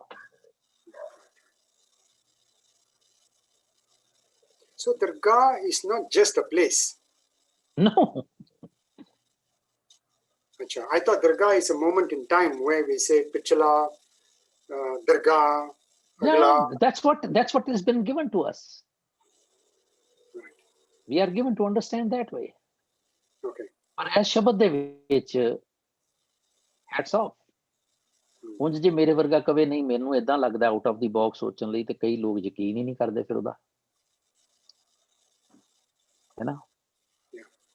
No, the other thing also is that when we said lok parlok, parlok, again, because we grew up believing in reincarnation, we think that this is going to be carried forward to the next life, but actually it is today, and parlok is maybe tomorrow or the next moment, and another dimension of your emotional concept.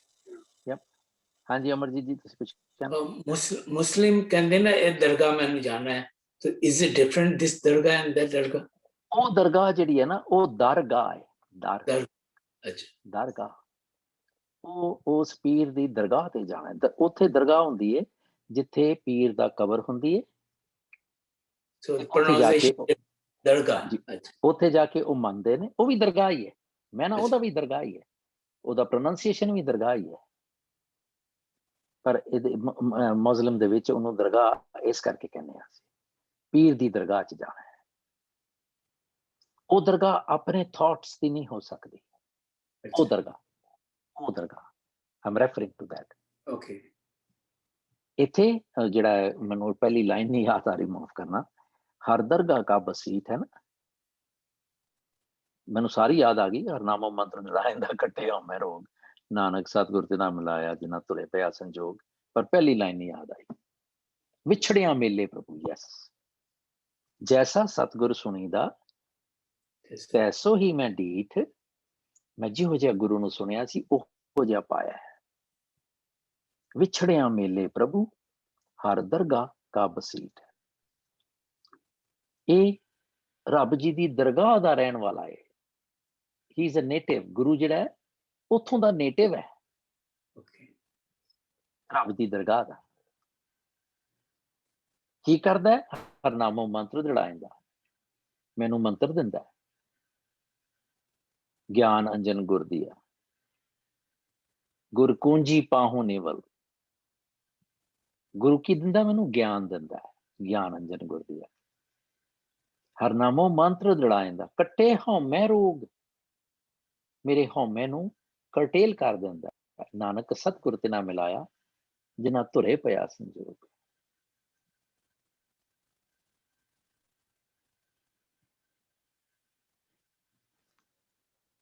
Anyone else?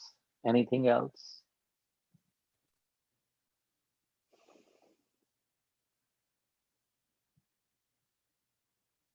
Is Paramjeet gonna do the closing? Then कोई सवाल नहीं है ते unmute Amarjeet, please. I can do it on behalf of अच्छा, ਹਾਂਜੀ, ਕੀ ਗੱਲ? ਉਹਨਾਂ ਨੂੰ ਕਹੋ ਹਾਜ਼ਰੀ ਭਰੋ। ਸਰ ਢਿੱਲੀ ਹੈ। Oh, sorry to hear that. ਕੋਈ ਨਹੀਂ, ਨਹੀਂ ਸਰ, ਜਿਹੜਾ ਸਟਪਨੀ ਹੈ ਫਿਰ ਉਹ ਤੇ ਕਾਰ ਸਿੰਘ ਜੀ ਹੈਗੇ, ਉਹ ਬੈਸਟ ਸਟਪ। ਚਲੋ ਜੀ ਬਾਬਾ ਜੀ, ਕਾਰ ਸਿੰਘ ਜੀ। एक minute before we go to the closing, I thought I had a different understanding of this body. in Which a one? nutshell, or rather my take of this is that we all as human beings don't have any jor, don't have any authority, don't have any power over anything. And everything is, the power is with the Paramatma. But Okay. we seem to be doing things which are good and bad. And we are doing it with our buddhi, Might. with our mata. And yet we are saying that everything is Paramatma. And the last part a bit that talks about Uttam Neech, I understand that because it is our karma. We pay for what we reap what we sow. And that's what makes us spiritual and what make or elevated or low in thinking because of our deeds that we did. Right? So Yeah. have I got that? No, that's the way it is. ਕਿਉਂਕਿ ਅਸੀਂ ਸਾਡੀ ਜਿਹੜੀ predicament ਹੈ ਮਨੁੱਖ ਦੀ ਇਨਸਾਨ ਦੀ, that's what it is. ਸਾਡੇ ਕੋਲ ਇੱਕ ਪੈਰਾਡਾਈਮ ਬਣਿਆ ਹੋਇਆ ਹੈ ਆਤਮਕ, we have, everyone has it. ਉਸ ਜਿਹੜਾ ਕਾਈਂਡ ਆਫ ਪੈਰਾਡਾਈਮ, ਉਸ ਮਾਡਲ, ਉਹ ਜਿਹੜੀ ਸਾਡੀ ਆਊਟਲਾਈਨ ਹੈ, ਉਹਦੇ ਤੋਂ we don't want to go out. If someone talks about going out of that, we think, oh no, it's not right. We immediately jump onto right and wrong. Whereas when you said, oh, I was of the, okay, fine. That's true. We are all have different, we grew up with a different thought process, with a different conditions of mind. That's what we've been bestowed upon by our parents, our elders, our environment. So be it. But far as it falls within the paradigm of the concept, it's okay. If we are not going out of the whack, it's okay. But when it is going out of the whack, फिर गलत हो जाएगा. Am I making sense? है ना? So either way you take. ਜ਼ੋਰ ਦਾ ਮੈਨਾ ਹੱਕ ਧੱਕਾ, as Kar Singh ji did, fine. I did ਜ਼ੋਰ ਮੈਨੇ might. Because there are 7 meanings in the Kosh. How can I ignore? Sometimes it happens that out of 22, 28 meanings, only few are related to the theme. But sometimes they are all related. ਜਿਸ ਤਰ੍ਹਾਂ ਮਨ ਦੇ 13 ਮਹੀਨੇ ਨੇ ਮਹਾਨ ਕੋਸ਼ ਦੇ ਵਿੱਚ, ਉਹ ਸਾਰੇ ਹੀ ਲੱਗਦੇ ਨੇ, ਸਿਵਾਏ ਇੱਕ ਦੇ ਜਿਹੜਾ ਉਹ ਮੇਜਰਸ ਨੇ, ਮਣ, ਕਿਲੋਜ਼, ਉਹਨੂੰ ਛੱਡ ਕੇ ਸਾਰੇ ਮਹੀਨੇ ਲੱਗਦੇ ਹੁੰਦੇ ਆ. So that's I go, and I'm just sharing that thought, right? Should we? Okay, all right. Anyone else before we conclude? Last call. Okay, ਚਲੋ ਜੀ, ਕਾਰ ਸਿੰਘ ਜੀ. ਕਾਰ ਸਿੰਘ ਜੀ ਦੇਖ ਲਓ, ਹੁਣ ਸਾਡੇ ਕੋਲ ਅਮਰਜੀਤ ਸਿੰਘ ਵੀ ਆ ਗਏ ਨੇ ਇੱਕ ਤੁਹਾਡੀ ਥਾਂ ਤੇ. ਹੁਣ ਤੁਸੀਂ ਆਵਾਜ਼ ਵੂਜ ਕਰਨੀ ਬੰਦ ਕਰ ਦਿਓ ਸਟੱਪਣੀ ਦੀ. ਅੱਜ ਤੋਂ ਬਾਅਦ ਜਦੋਂ ਨਾ ਲੋੜ ਪਈ ਅਸੀਂ ਕਹਿਣਾ ਚੱਲ ਵੀ ਅਮਰਜੀਤ ਸਿੰਘ ਸ਼ੁਰੂ ਹੋ ਜਾਓ. ਤੁਹਾਡੇ ਕੋਲ ਬਹੁਤ ਆ, ਤੁਹਾਡੇ ਕੋਲ ਆਪਣੇ ਬਾਣੀ ਦੇ ਰਸੀਏ ਨੇ, ਲੈਣ ਚ ਲੱਗੇ ਪਏ. ਕਿਆ ਬਾਤ ਹੈ, ਇੱਥੇ ਰੱਖ ਹੈ. ਹਾਂਜੀ, ਚਲੋ ਮੈਂ ਕਿੱਥੋਂ ਸ਼ੁਰੂ ਕਰਾਂ, ਕਿਤਨਾ ਸਰੀਰ ਆ ਗਿਆ. ਅੱਛਾ, ਓਕੇ. ਇੱਕ ਓੰਕਾਰ ਸਤਨਾਮ ਕਰਤਾ ਪੁਰਖ ਨਿਰਭਉ ਨਿਰਵੈਰ ਅਕਾਲ ਮੂਰਤ ਆਜੂਨੀ ਸੈਭੰ ਗੁਰ ਪ੍ਰਸਾਦ. ਇੱਕ ਓੰਕਾਰ ਸਤਨਾਮ ਕਰਤਾ ਪੁਰਖ ਨਿਰਭਉ ਨਿਰਵੈਰ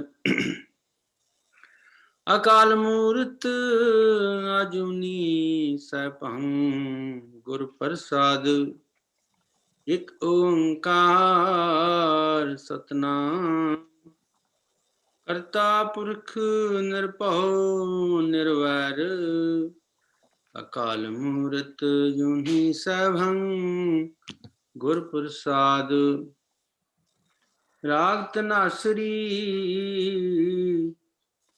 ਮਹਲਾ ਪੰਜਵਾਂ ਹਰ ਹਰ ਨਾਮ ਨਾਨਕ ਧਨ ਪਾਇਆ ਆਪਣੇ ਘਰ ਲੈ ਆਇਆ ਖਾਟੇ ਹਰ ਹਰ ਨਾਮ ਨਾਨਕ ਧਨ ਪਾਇਆ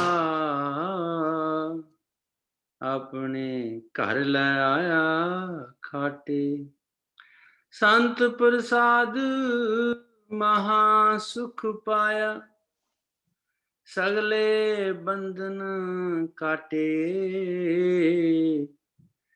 ਸੰਤ ਪ੍ਰਸਾਦ ਮਹਾ ਸੁਖ ਪਾਇਆ ਸਗਲੇ ਬੰਧਨ ਕਾਟੇ ਹਰ ਹਰ ਨਾਮ ਨਾਨਕ ਧਨ ਪਾਇਆ ਆਪਣੇ ਘਰ ਲੈ ਆਇਆ ਖਾਟੇ ਆਪਣੇ ਘਰ ਲੈ ਆਇਆ ਖਾਟੇ ਜਿਨ ਵਸ ਕੀਨੇ ਆਪਣਾ ਤ੍ਰੈ ਗੁਣ ਭਵਨ ਚਤੁਰ ਸੰਸਾਰਾ ਜਗ ਇਸ਼ਨਾਨ ਤਾਪ ਥਾਨ ਖੰਡੇ ਕਿਆ ਏ ਜੰਤ ਵਿਚਾਰਾ ਜਿਨ ਕੀਨੇ ਵਸ ਆਪਣਾ ਤ੍ਰੈ ਗੁਣ ਭਵਨ ਚਤੁਰ ਸੰਸਾਰਾ ਜਗ ਇਸ਼ਨਾਨ ਤਾਪ ਥਾਨ ਖੰਡੇ ਕਿਆ ਏ ਜੰਤ ਵਿਚਾਰਾ ਪ੍ਰਭ ਕੀ ਓਟ ਗਹੀ ਤੋਂ ਛੁਟੋ ਸਾਧ ਪ੍ਰਸਾਦ ਹਰ ਹਰ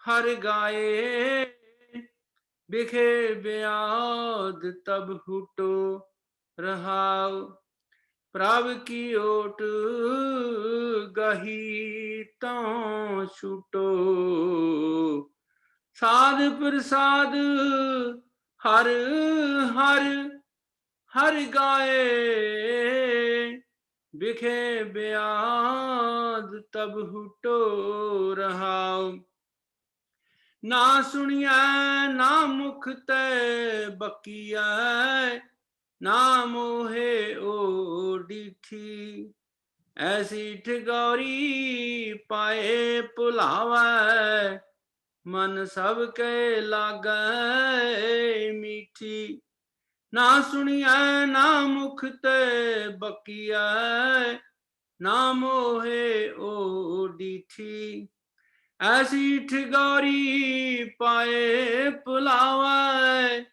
ਮਨ ਸਭ ਕੈ ਲਾਗੇ ਮੀਠੀ ਮਾਏ ਬਾਪ ਪੂਤ ਹਿਤ ਭਰਾਤਾ ਉਨ ਘਰ ਘਰ ਮੇਲਿਆ ਉਨ ਘਰ ਘਰ ਮੇਲਿਓ ਦੁਆ ਕਿਸ ਹੀ ਵਾਦ ਘਾਟ ਕਿਸ ਹੀ ਪੈ ਸਗਲੇ ਲਰ ਲਰ ਮੂਆ ਮਾਏ ਬਾਪ ਪੂਤ ਹਿਤ ਭਰਾਤਾ ਉਨ ਘਰ ਘਰ ਮੇਲਿਓ ਦੁਆ ਕਿਸ ਹੀ ਵਾਦ ਘਾਟ ਕਿਸ ਹੀ ਪੈ ਸਗਲੇ ਲਰ ਲਰ ਮੂਆ ਹਉ ਬਲਹਾਰੀ ਸਤਿਗੁਰ ਆਪਣੇ ਜਿਨੇ ਚਲਤ ਦਿਖਾਇਆ ਗੁਜੀ ਭਾਹੇ ਜਲੇ ਸੰਸਾਰਾ ਭਗਤ ਨਾ ਵਿਆਪੇ ਮਾਇਆ